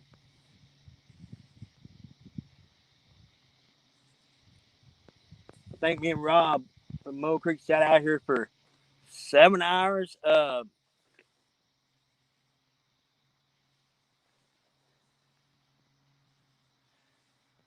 7 hours Saturday night, and Rob caught a little flathead right out of the gate, and we sat here. We got out here probably around 6, and we sat here until well 2. I think 2 in the morning.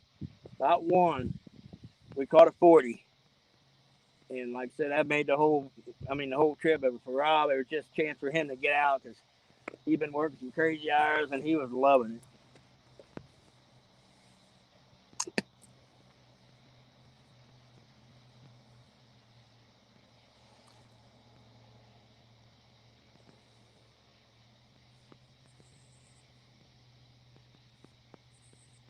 Hey, but I've been kind of kicking around, heading your way up there by Lock Dam here. in the next few weeks.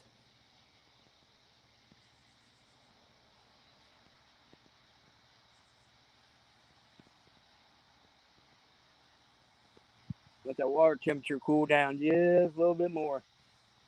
And I think that cascade by that lock's gonna be fire.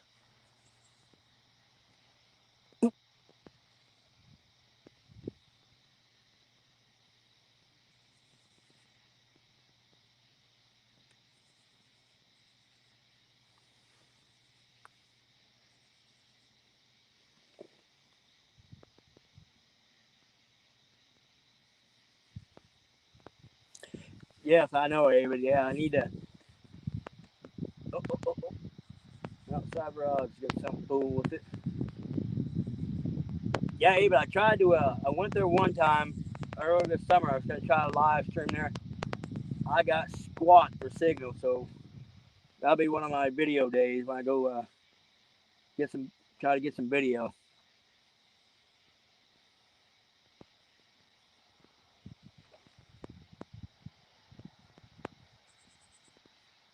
We'll have to meet up there one day. Maybe we can do a live, do a live together.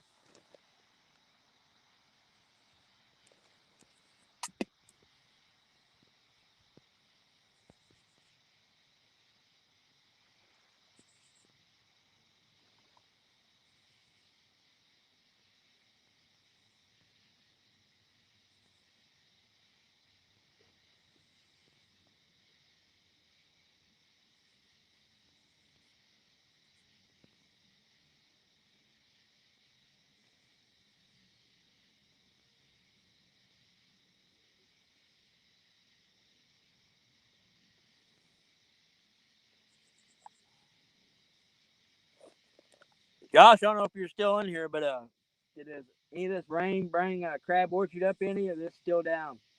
Oh, oh, oh.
Little fish chew around, start pulling on it. Thought he might have had it.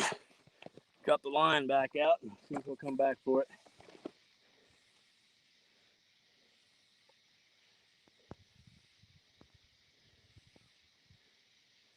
Josh, I was asking if this rain we got brought Crab Orchard up any.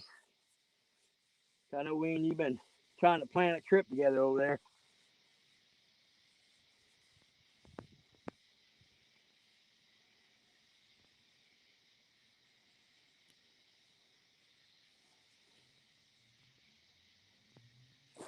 Josh, I was saying, did the rain we had lately bring the level of a Crab Orchard up to get that spillway rolling?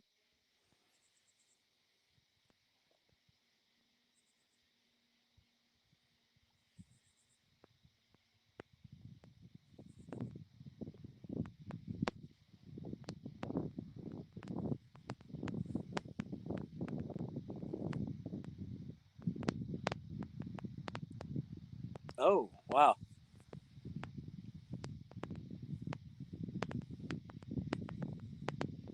Definitely, David. That'd be a fun trip. I'll have to make get Rob to go with this.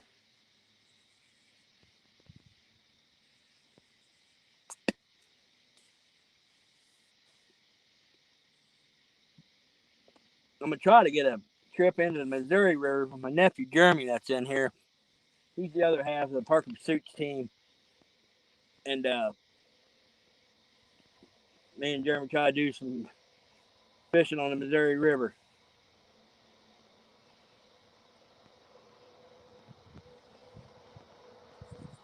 Right, I am going to reposition that outside rod. I got hit, but I reeled the line in.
Oh, dang.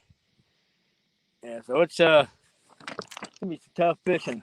Crap, they dropped that much water out. And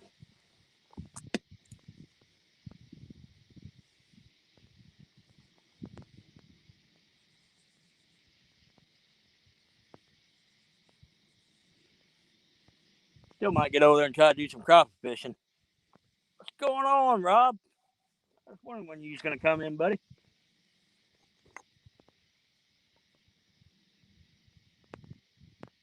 Rob, I'm sitting right where you had your little bed the other night. But I ain't got no life jacket. Sitting on the old hard rock. Rob, so far I've caught two. I've caught two in that 10-pound range. And in the last few minutes, I've had a few hits. Nothing serious yet.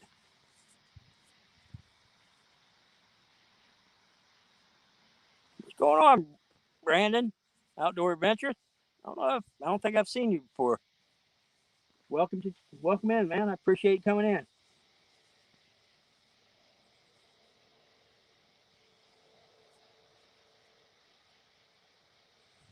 Rob, I straight struggled trying to get bait this evening. I had to go to like 4 different. I didn't go to the spot where we went to earlier. I We went Saturday. I went to a spot close to the bridge, and I tell you what, I had to work my tail off to get bait.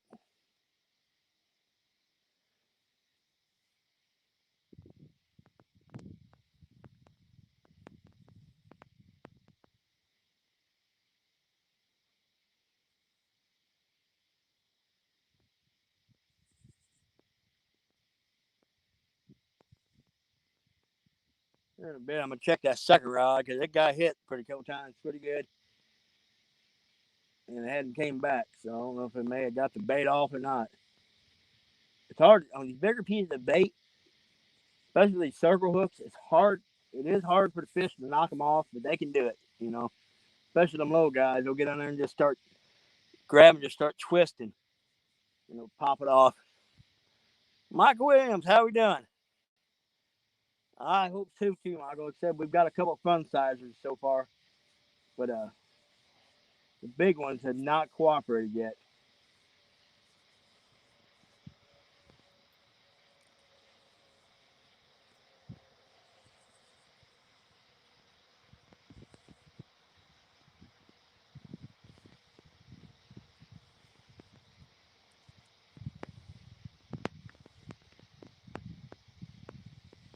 David, I did too, and I originally I wasn't gonna fish tonight, but then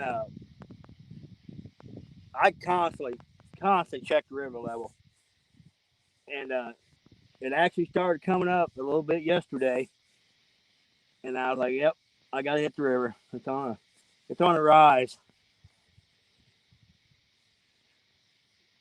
Rob, that rock that we was gauging the water by, it's maybe only 6 inches of it sticking out of the water right now, versus like a 14 or so that was out of the water Saturday night.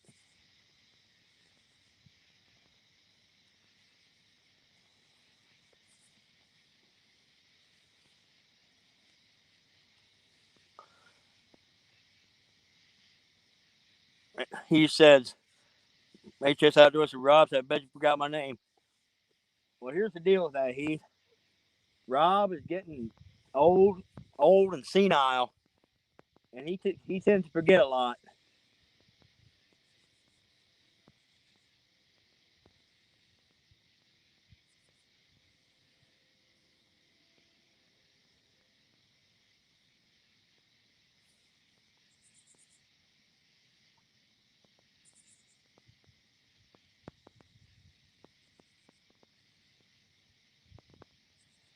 Oh dang, Buck! It's been a while since has been on the bank.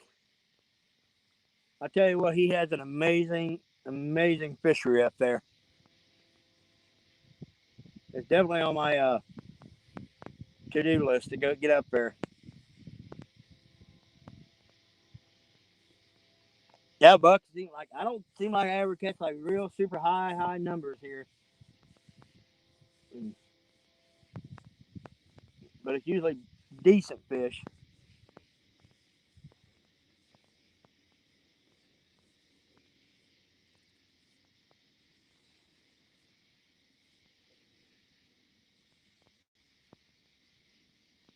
All right, we're gonna check that second rod.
Okay.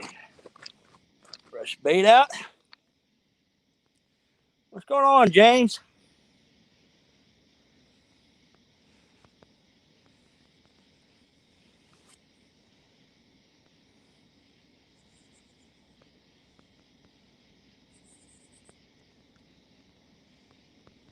Oh, James, you're gonna get your butt kicked for that one.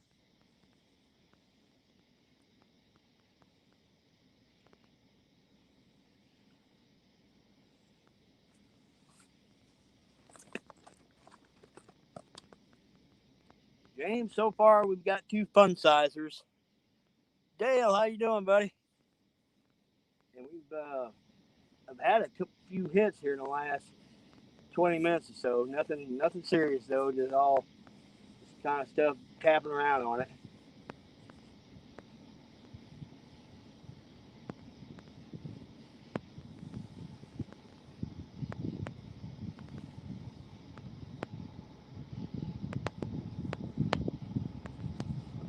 Here comes the first train of the night.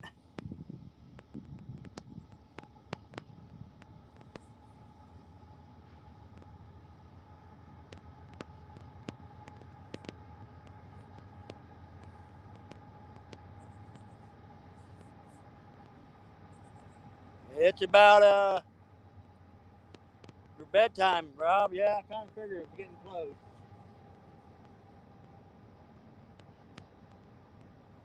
Yeah, little Jake Beelan.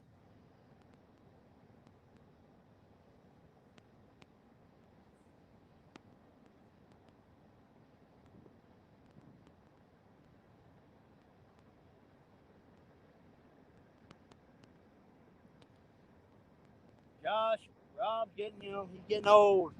He's got to get that shut eye. And Rob don't get enough sleep. He gets grouchy. Uh-oh. Outside rod getting fooled with.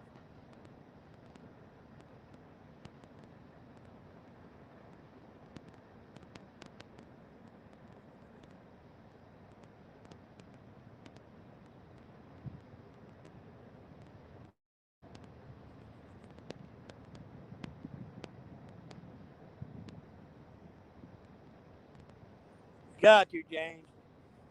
Old Jake, he's just such a little guy. Good kid, though.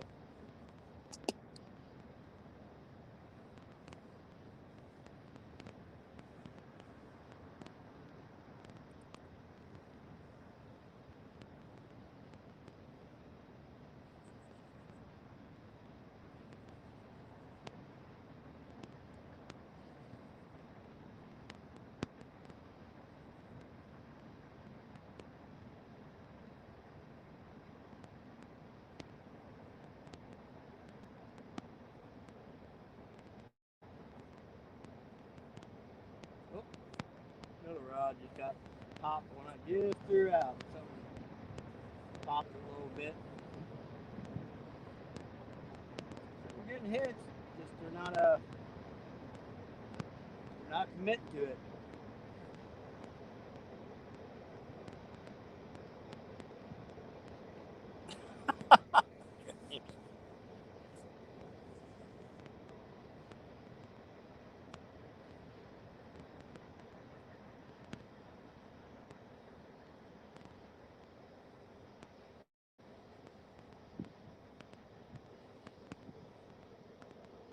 Fishing and freedom. Welcome to the live stream.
Getting dink bites on both outside rods.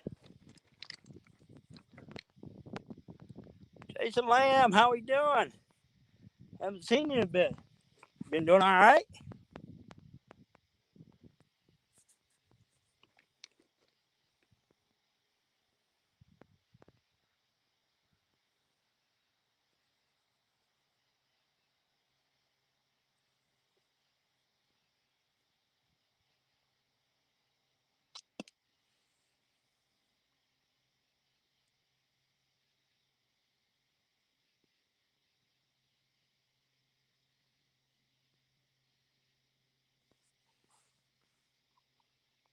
How we doing, couple scrolls? Brandon and Betty.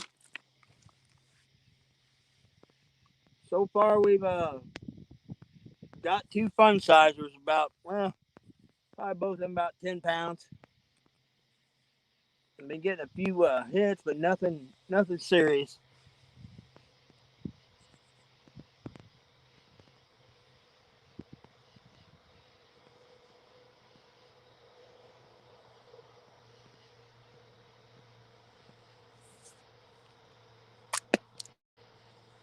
Just got back from home from New Madrid. No luck though. Figured the front would have. Uh, Fishing Freedom. I've caught two. Both of them probably in that 10-pound range or so. And no serious hits or anything, like no big takedowns or anything yet.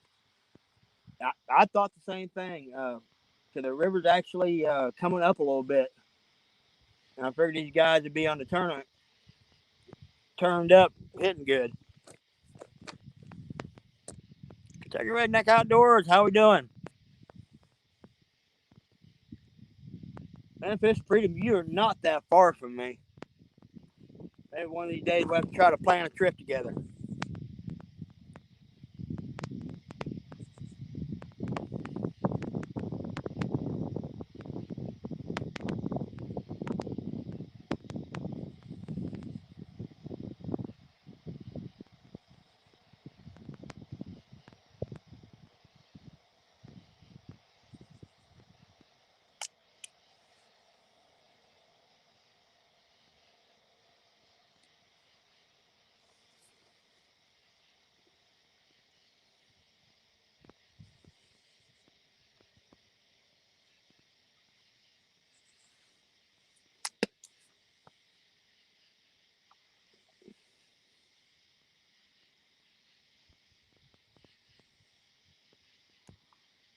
Betty, I bet you're ready to head back to Alabama and get one of them monsters.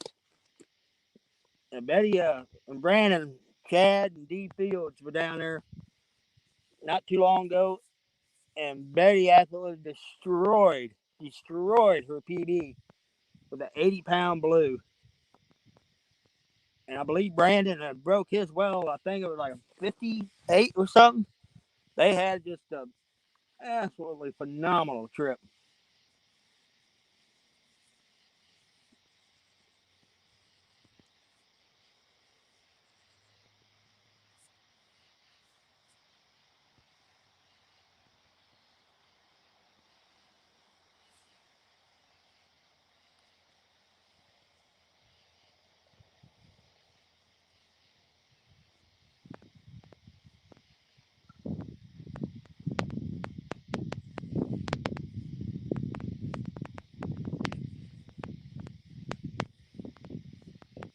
Now there was a gentleman just yesterday, a few miles upriver here, had a caught a 70-pound blue on a little J hook and a little piece of red wiggler.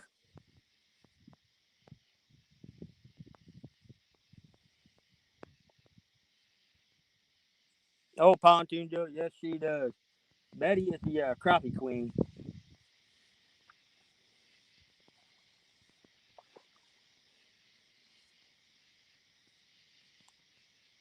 Yeah, we start getting this cool weather, them crappie gonna start getting fired up.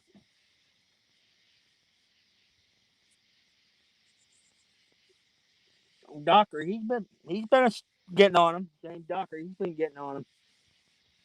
Good to see that man back out fishing. He's having a rough spell there for a bit.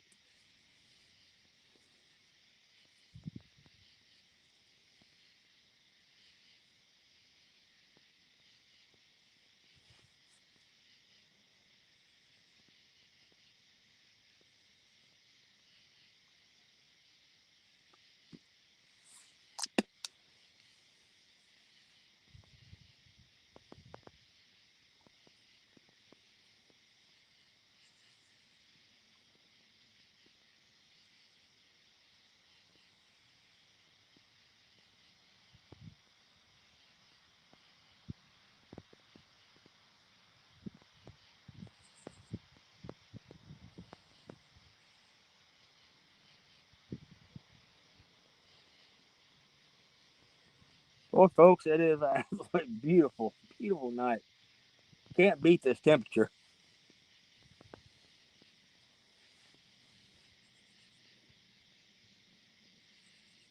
Just need a big takedown. Get that blood pumping.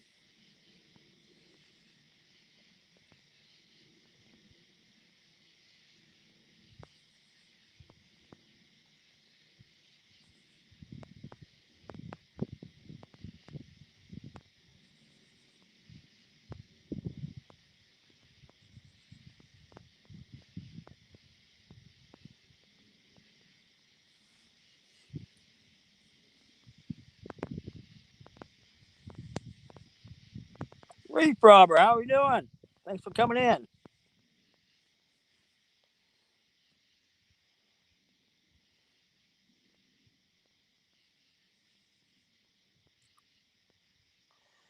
Husky, much I hate to say it, probably, buddy, because this fall bite's getting ready to kick in, and yeah, it's gonna be hard pressed to get me off this river. Every chance I'll get in the next month or so, I'll be out on this river because this is my absolute favorite time. I know I'm missing out on some awesome bass fishing, but man, it's just I don't know. These big blues, these I got love affair with these big blues.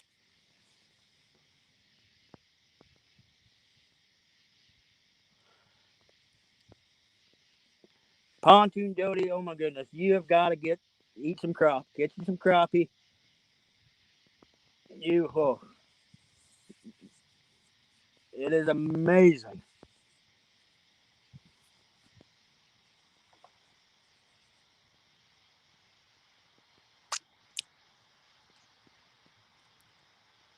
Oh, yes, Betty. Walleye and sauger, yes, they are top notch table fare. I've actually got a creek below the house, right below my house.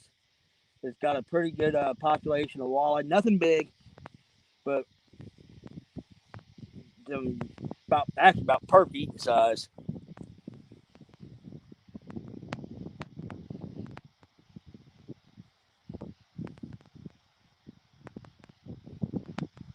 That's awesome, Reef Robber. Reef Robber just gave a fishing freedom to hook set. Oh, oh, oh.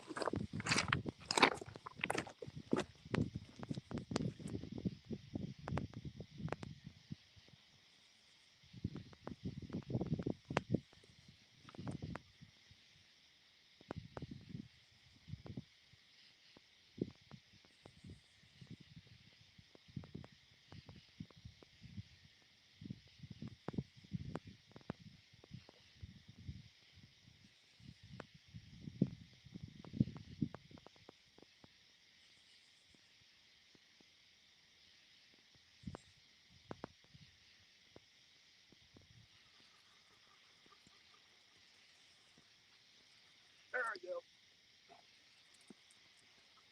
We're hooked up, guys.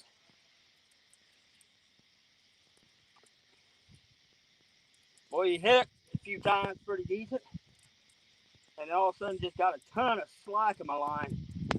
I started just reeling down on him, and he was on there.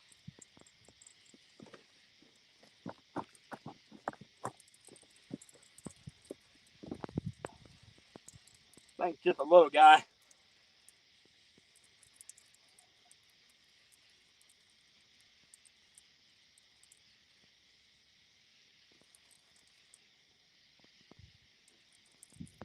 Oh, now he's wanting to fight. Now he's wanting to fight.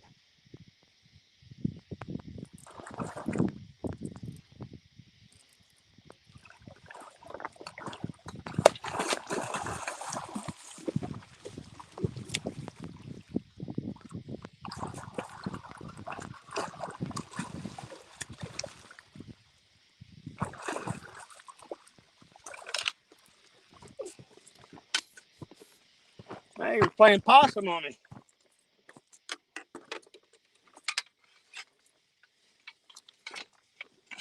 All right.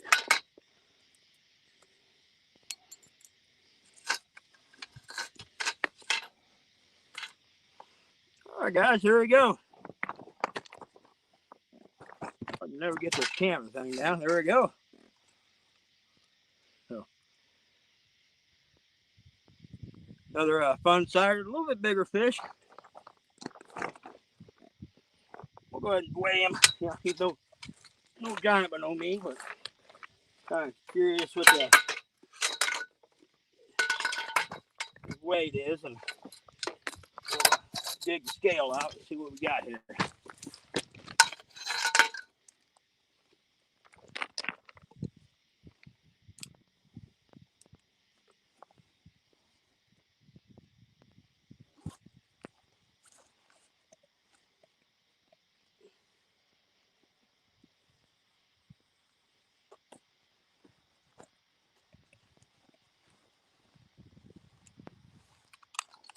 All right.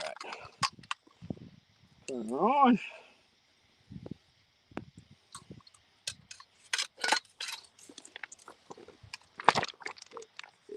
Oh, dang.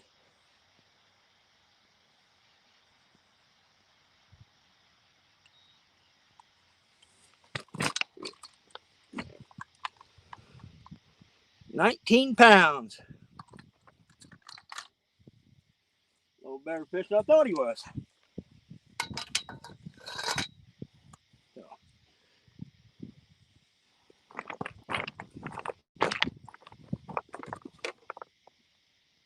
All right, guys. We'll get this guy back.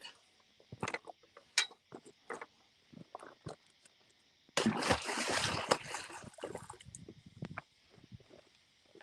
right, let's get rebaited. Get the rod back out there.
All right, what did I miss here? Hey, Mark, how you doing, buddy? Catfish Kyle, how you doing?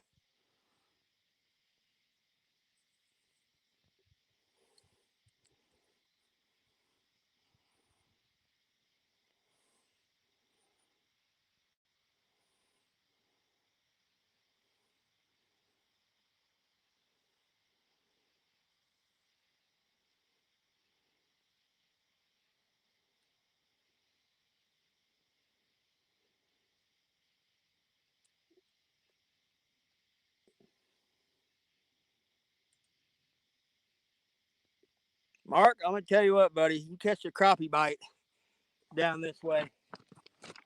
It's good, especially in the area like where Josh is located. I mean, you got Crab Orchard, you got Wren, then you come down a mile away a little bit, you got Kincaid, and it's you catch right. The crappie fishing is, I mean, just absolutely phenomenal. Brandon and Betty, Kincaid Lake should be on your guys' crappie list for in the spring because it's nothing to catch 14, 15 inch crappie out of that lake. David Jarman, how are you doing?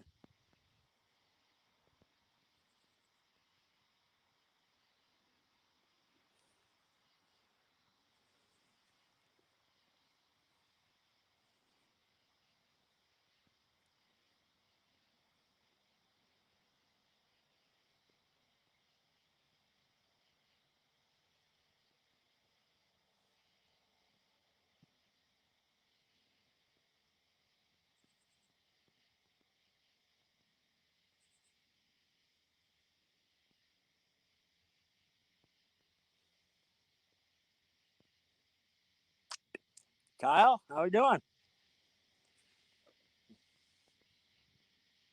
So far, we're up to 3 fish. Two of them probably, which I didn't weigh the first two, but I'm gonna guess they're around that 10 pound range. And the last one we just pulled in was low 19.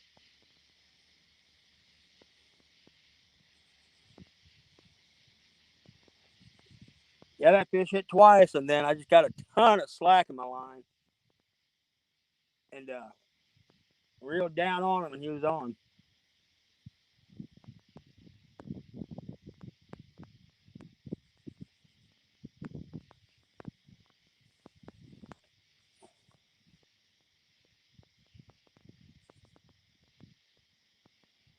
Kept Kyle. The temperature dropping, but high and swift. Yeah, you guys have had a buttload of rain uh, in that part of the country.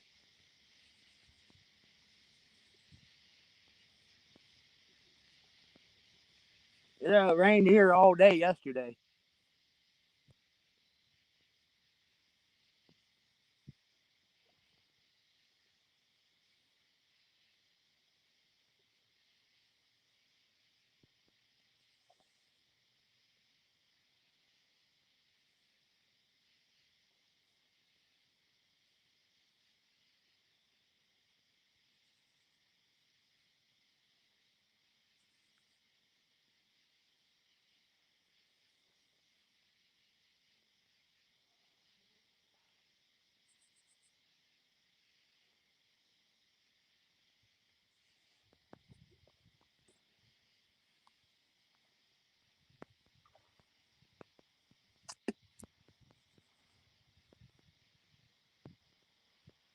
Oh, oh, oh, oh.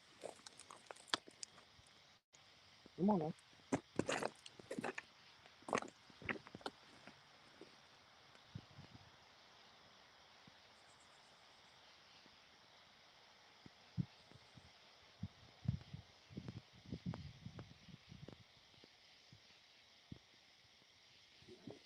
Popped it a couple times, but he didn't hasn't committed to it yet. First bite I've had on the inside rod all evening.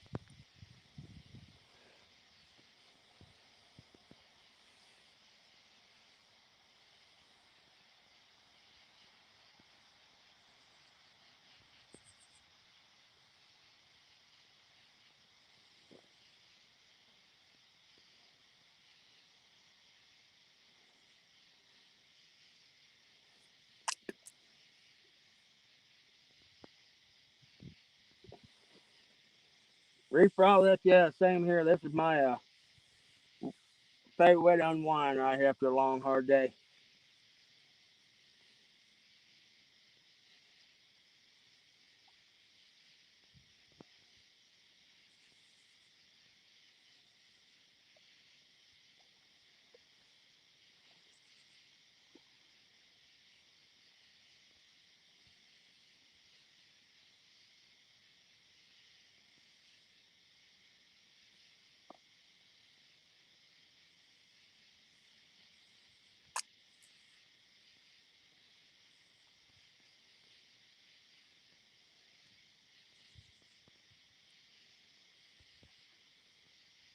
Come on, big takedown, big takedown.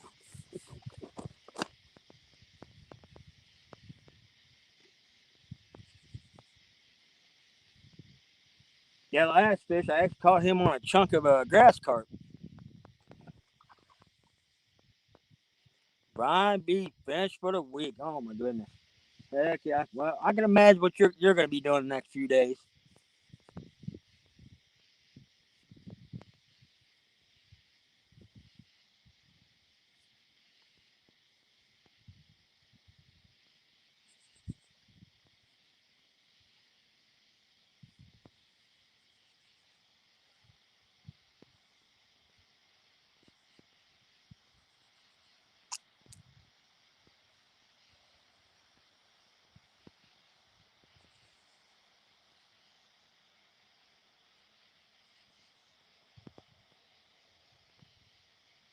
Wait, what now?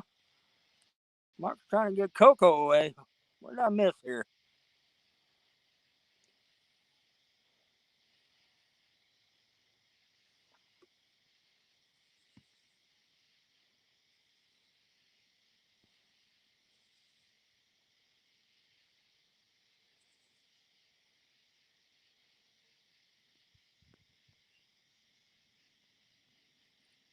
Yeah, he said I missed that. Hang on a second here, y'all.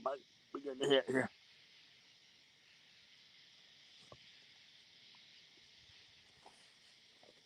Yeah, something messing with that outside rod.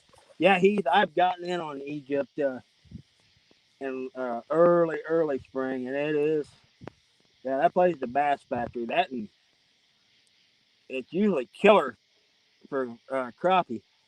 Lake Egypt is a power plant lake. Hey, what's going on, ya, James Ducker? Glad to see you come in, buddy. James, so far the fish count is three. Two of them probably in that 10-pound range, and just a little bit ago we caught a 19-pounder. But yeah, there's a gentleman in chat. Right? It's Jason Husky. It's Husky Outdoors. He is actually sponsored by Pattern Tackle, and I've been telling him we need to get over to Egypt because he is a die-hard ditch pickler.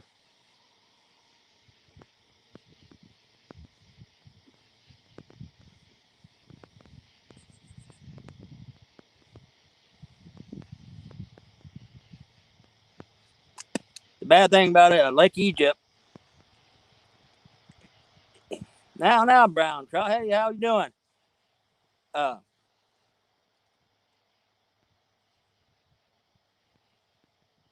definitely. He's definitely. Uh, bad thing about Egypt, it has 3 units in our power plant, and they've had one unit shut down for a while, for a few years. They've been running two, and now they're down to just running one unit. So I don't know how good the wintertime uh, fishing will be, but I ain't kidding you guys. It could be January, 20 degrees out, and there'll be 50 boats out in that lake. It's crazy. That place is absolutely nuts in the winter.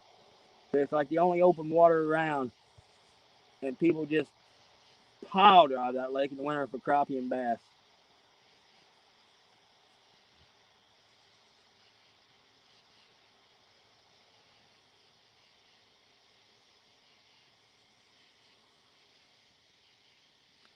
Cujo, what's going on, buddy?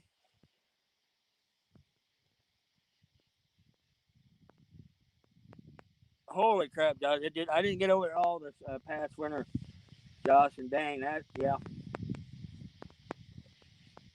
Yeah, that plant's pretty much done, and so I'm just wondering how the dynamics of that lake's going to change.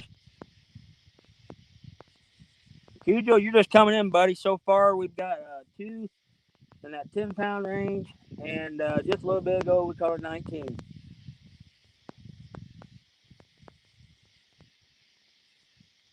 I'm gonna check that outside rod. Something's been fooling with it for a while and hasn't uh, hammered down on it.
All right, guys, just put a big old donkey bait out of my end rod. Had a grass carp, great big old soda can sized bait. Let's see if that'll change our luck up for a big one.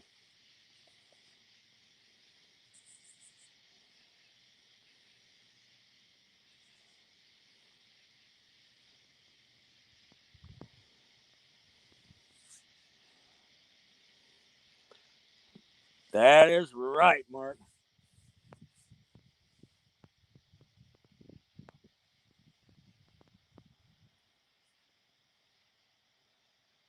Yeah, the bad thing, man, me and Rob was out here Saturday night, had big baits out, and I caught a 40 out here, and it was on a little stinking piece of shad.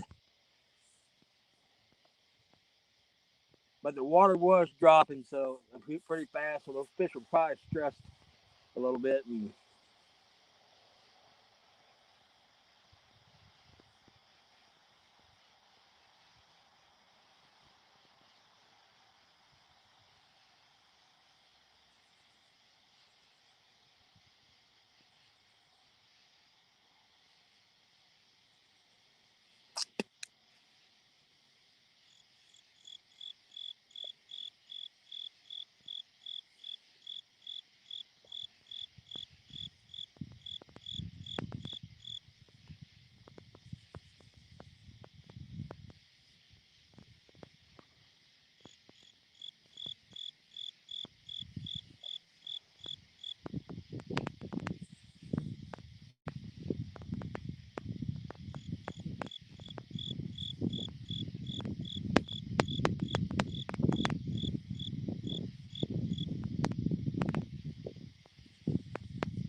Folks, I lost track of time.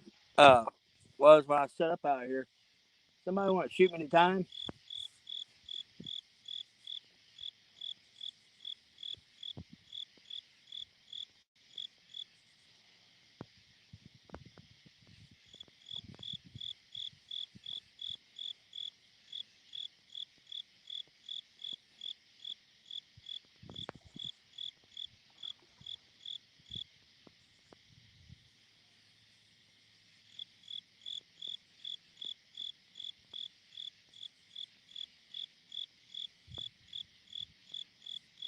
8:30. Okay. We'll give it maybe another half hour, maybe an hour. Then we'll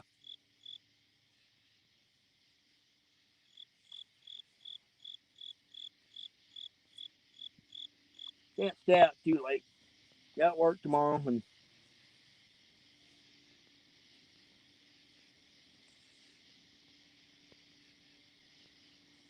no big boys yet. But man, I tell you what, it's just been a beautiful, beautiful evening.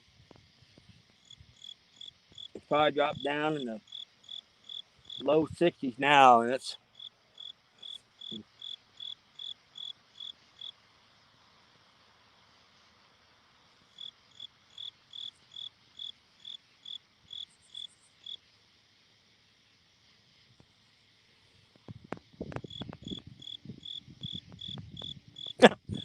'James, I wish I could, buddy, but things are an absolute chaos down here. So calling in is not an option.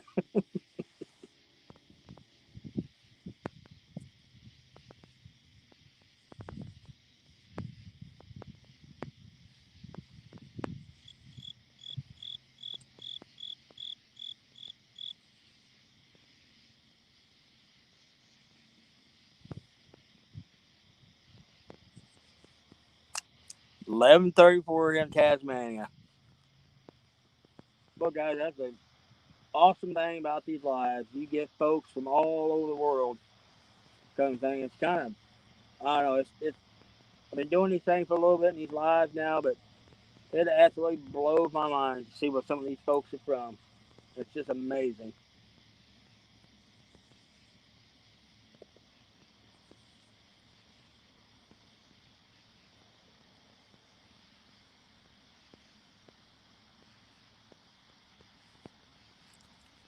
Brown trout, oh my God, I've read for years about the trout fishing in your part of the world, and man, it looks like it uh, just unbelievable fishing.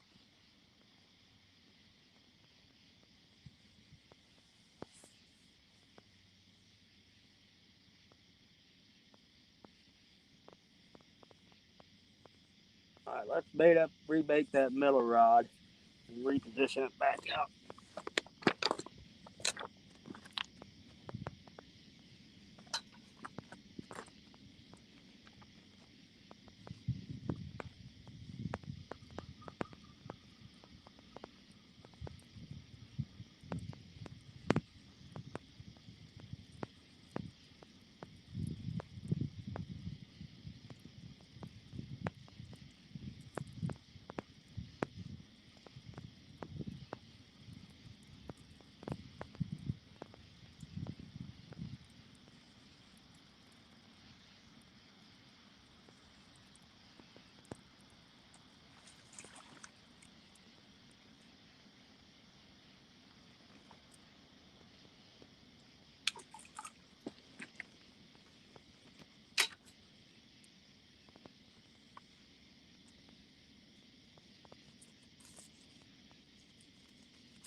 Oh, good luck, James.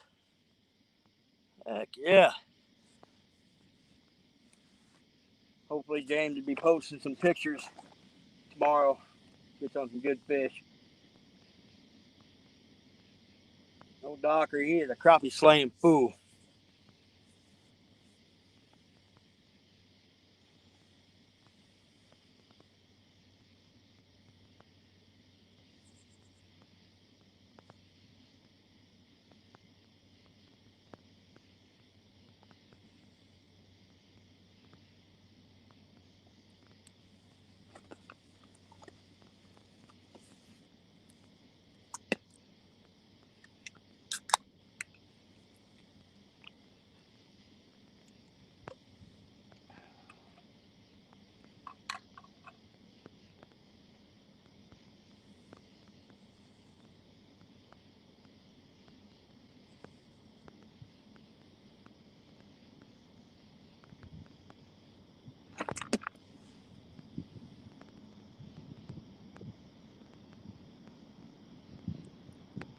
Ready for that? Oh man, Cujo. Just made my day right there. There's a spot we've been trying to get Cujo. We've known each other. Oh my gosh, I mean, he's like my little brother. But we have been trying to get access to this one dike where a major creek flows out for a while now, and evidently he got us in there. So it'll be one of those deals that we'll have to put our kayaks in and go down to it. But I fished the spot years ago, and a different landowner had it. And I tell you what, we caught some good fish. And it is a massive flyhead spot.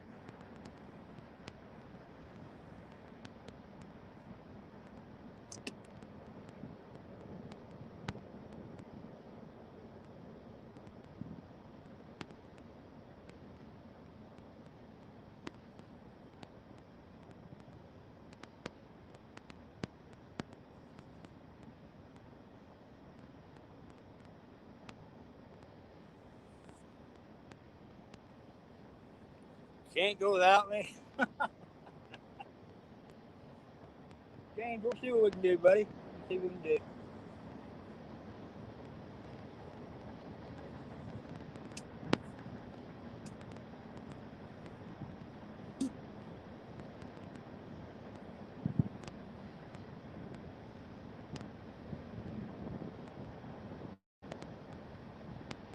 Tell you what, yeah, if your boat, James, we could actually access from the Illinois side. It'd be a really short, quick run.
Mark, what kind of temperature did you guys get? Did you guys end up getting this cold front up in your part of up around Chicago? Kind of wondering how much cooler it is up there than it's down here. Pontoon Jody, thank you for coming. Yeah, I'm gonna give about another half hour. And then I got to get my butt out of here and get to bed too. But man, it's just such a nice evening. Kind of hard to leave it, but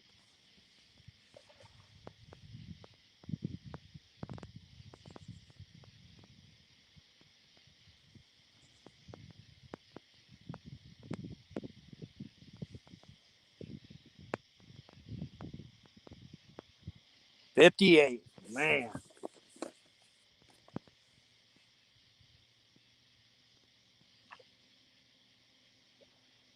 Well, I'd say now, Mark, you'll probably have the fox all to yourself.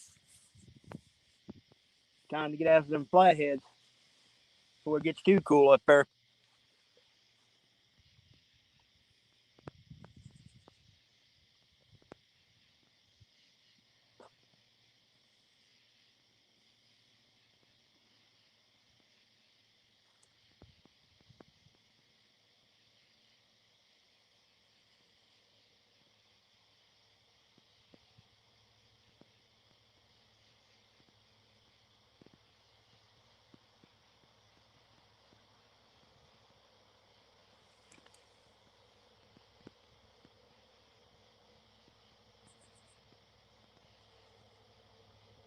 Well, that's always fun, Mark, when you find a brand new spot and fish for the first time.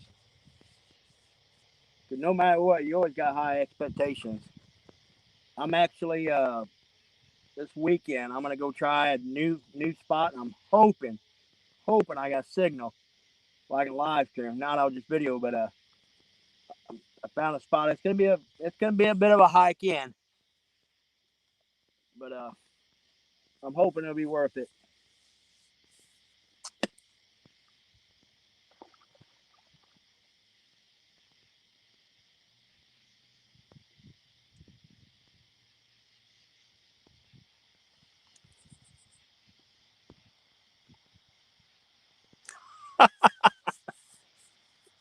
Well, I appreciate it, Jody. Yeah, about another 25 minutes. I'm gonna shut it down. If I still gotta walk out of here, I gotta get a little walk out of here yet. And it ain't exactly the easiest. Cujo and James Borden have both been here with me. And they can tell you it's a rough walk out here, especially in the dark.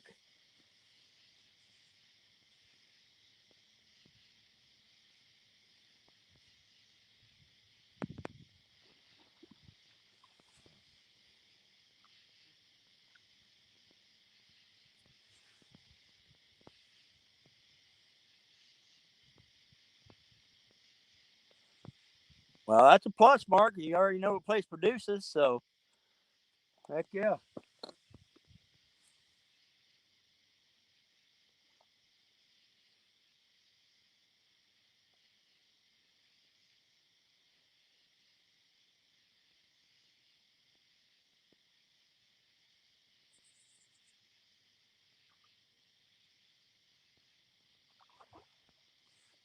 Something's got them Asian carpet behind me stirred up. I got a pocket of water that's off the tip of the dike here in the back behind me. It's shallow, water like 2 foot flat. Wow. Well, cool down. That might be a killer spot right from the channel cat. And well, I was saying I got a little well back now. There's the slack water, and it's just absolutely lousy with Asian carp. 47 foot low. Man, oh man.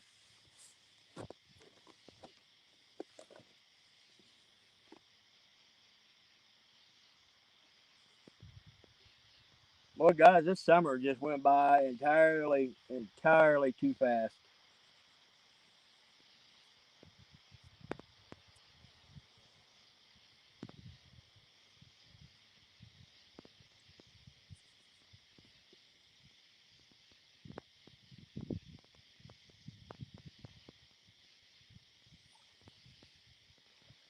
Peace City. What's going on, buddy? Catfish regulator, what's going on, man? So far, Aaron, we've got we caught a pair of 10s, pound blues, and then I guess a half hour, 40 minutes ago, I caught a 19 pounder. But the river is kind of coming up on a little bit of a rise. I was hoping they'd actually be a little bit more keyed in.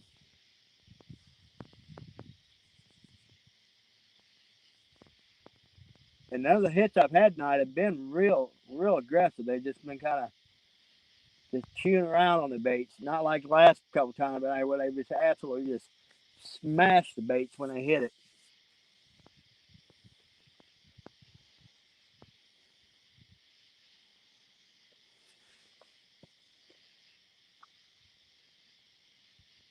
Aaron, that was pretty awesome. You sent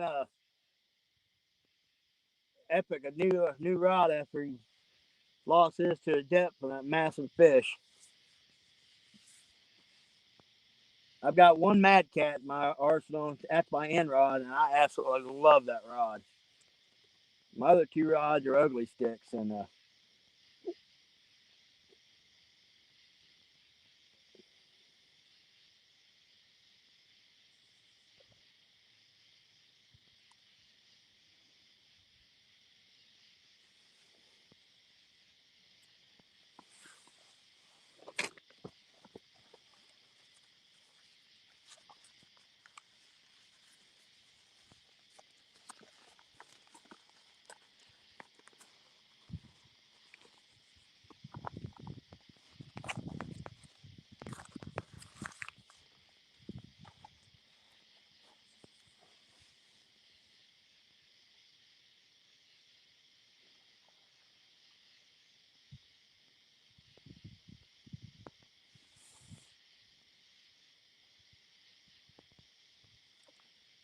yeah, that is a fact out there, Aaron.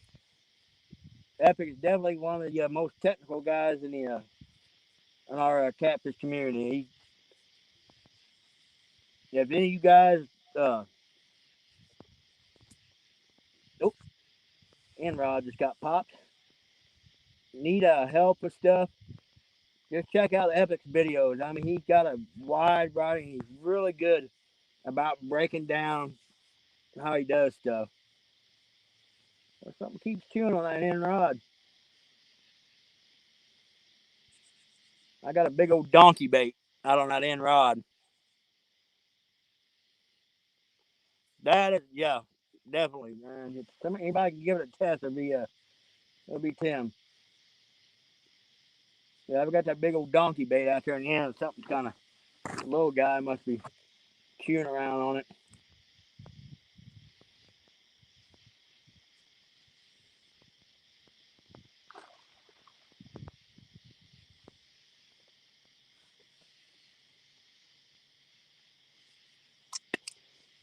I appreciate that, Aaron. And yeah, whew, I had about a 3 week spell there where I was laid up, and that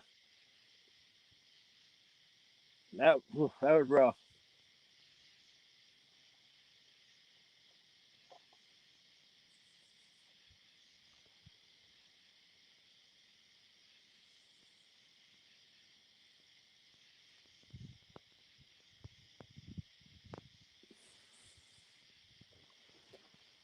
John Boy, good night, buddy. Get some rest, and I appreciate you coming in, buddy.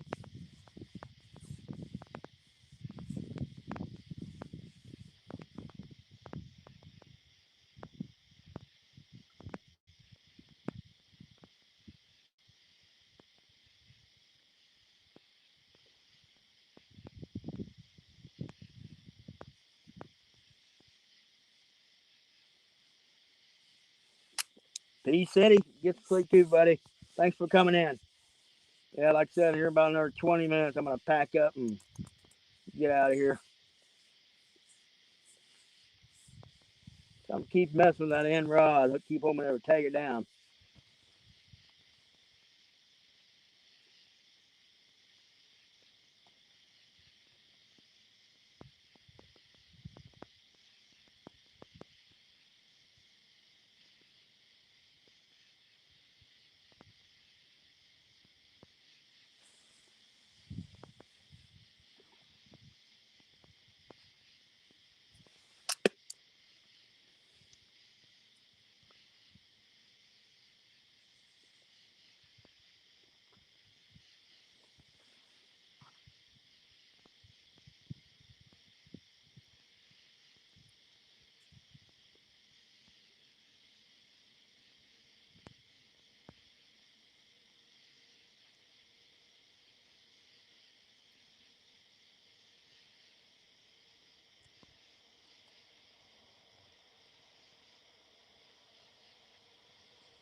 Well, Mark, if you're live during my lunch hour tomorrow, I'll try to.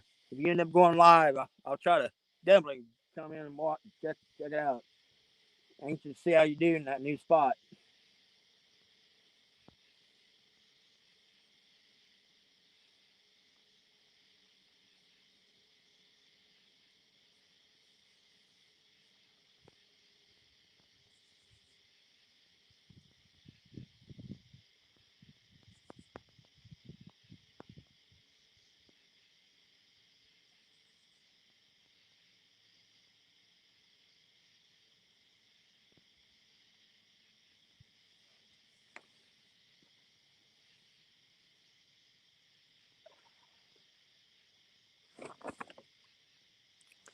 Yeah, on a 2 foot flat, Mark. In this time of year, yeah, I almost bet you get into some channel cat.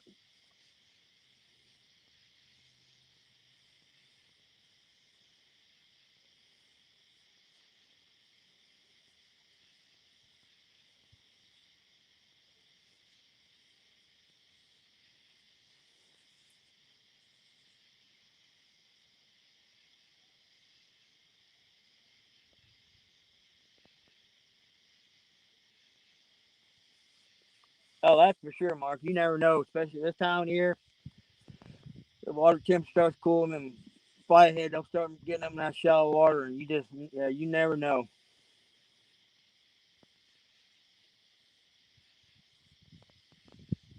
Yeah, here in a couple more weeks, I've got a couple spots that the water's actually quite a bit shallow. It's a big flat on the Missouri side. I'm gonna have to get on. I've had good luck there late fall, and I probably held 5 6 foot of water on that flat.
Oh, dang, Mark, hope you're not coming down something, buddy.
Come on, kitty, kitty, kitty. Got a few minutes left.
Yeah, Mark, you got the last round of your 1 versus 1 this weekend, and I think Has and Ryan are going head to head this weekend in the morning. So I may try to get out that evening, that afternoon, and try to hope get that new spot. And like I said, I'm hoping I get service there because, like I said, it's a new spot. It looks really, really promising.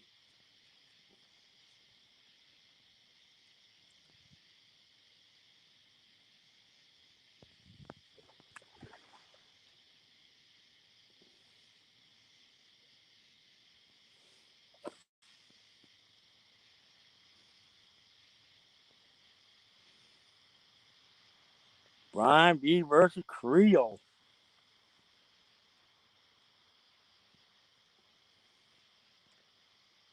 Well, I tell you what, that's gonna be a good matchup. But hopefully, I'm betting on numbers. I'll go with Brian B. But which Brian B definitely could get on some big ones. But I'm sorry, Creole. Yeah, he's been getting on some good ones lately. What's going on, John? I haven't seen you in a bit, buddy. John, so far, I'm getting ready to wrap it up here in about another 5 minutes. We got out here a little before dark, and we caught a couple in the 10 pound range and a 19 pounder. It's been a little slower eating than I thought it was going to be with the river rising.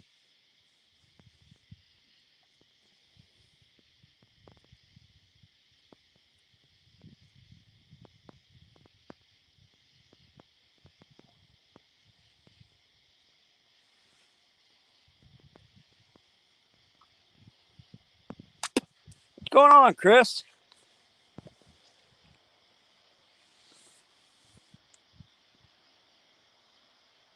Yeah, like I said, I'm gonna wrap it up here in just a few minutes. Like I said, got to walk out of here and got work tomorrow. But it was definitely an enjoyable evening of fishing. Just the weather is just phenomenal.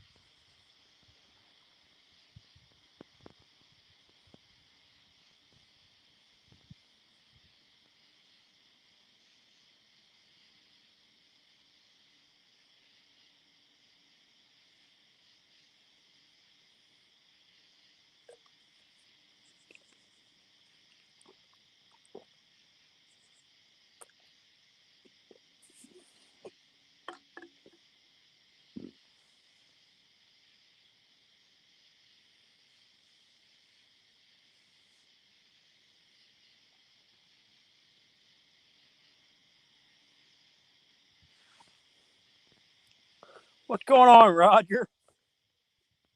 Just getting ready to shut it down here in a little bit because got work tomorrow. But free fish night so far, Raj.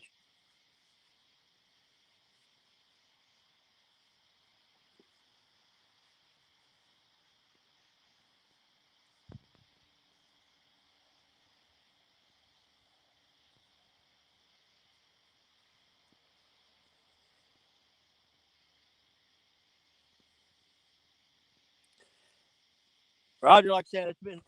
I thought it was going to be better because the river's kind of a slight rise. I caught a couple. I didn't weigh them, but they were probably in that 10-pound range.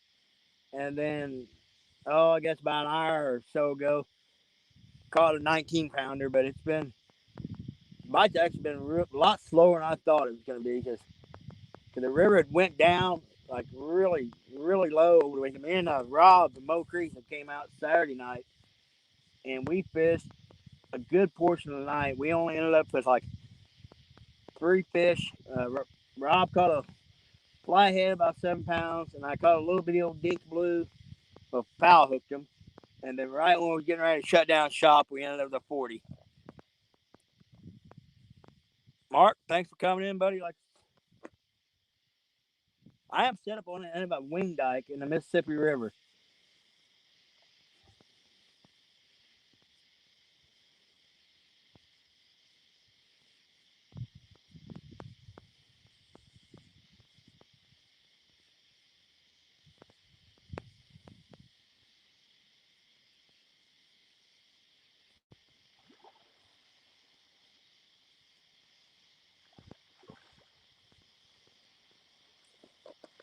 Mark, thanks for coming in. Get to sleep, buddy. Like I said, just couple more minutes. I'm gonna shut her down and get my butt out of here. I gotta shower up and get a little something to eat and try to get some sleep myself.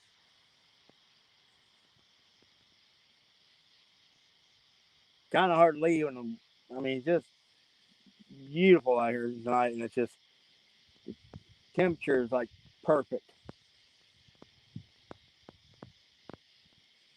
almost to the point where you don't want to put a hoodie on.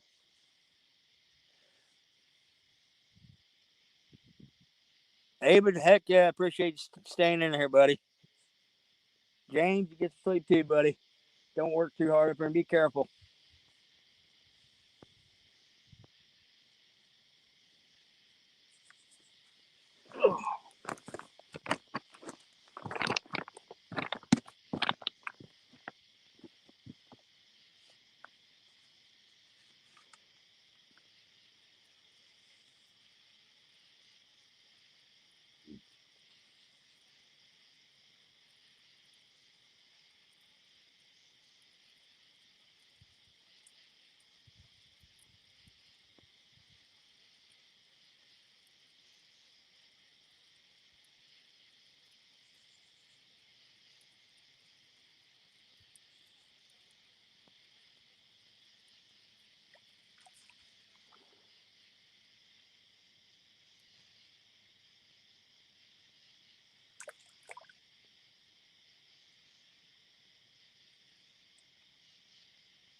Well, guys, I'm going to shut it down for tonight.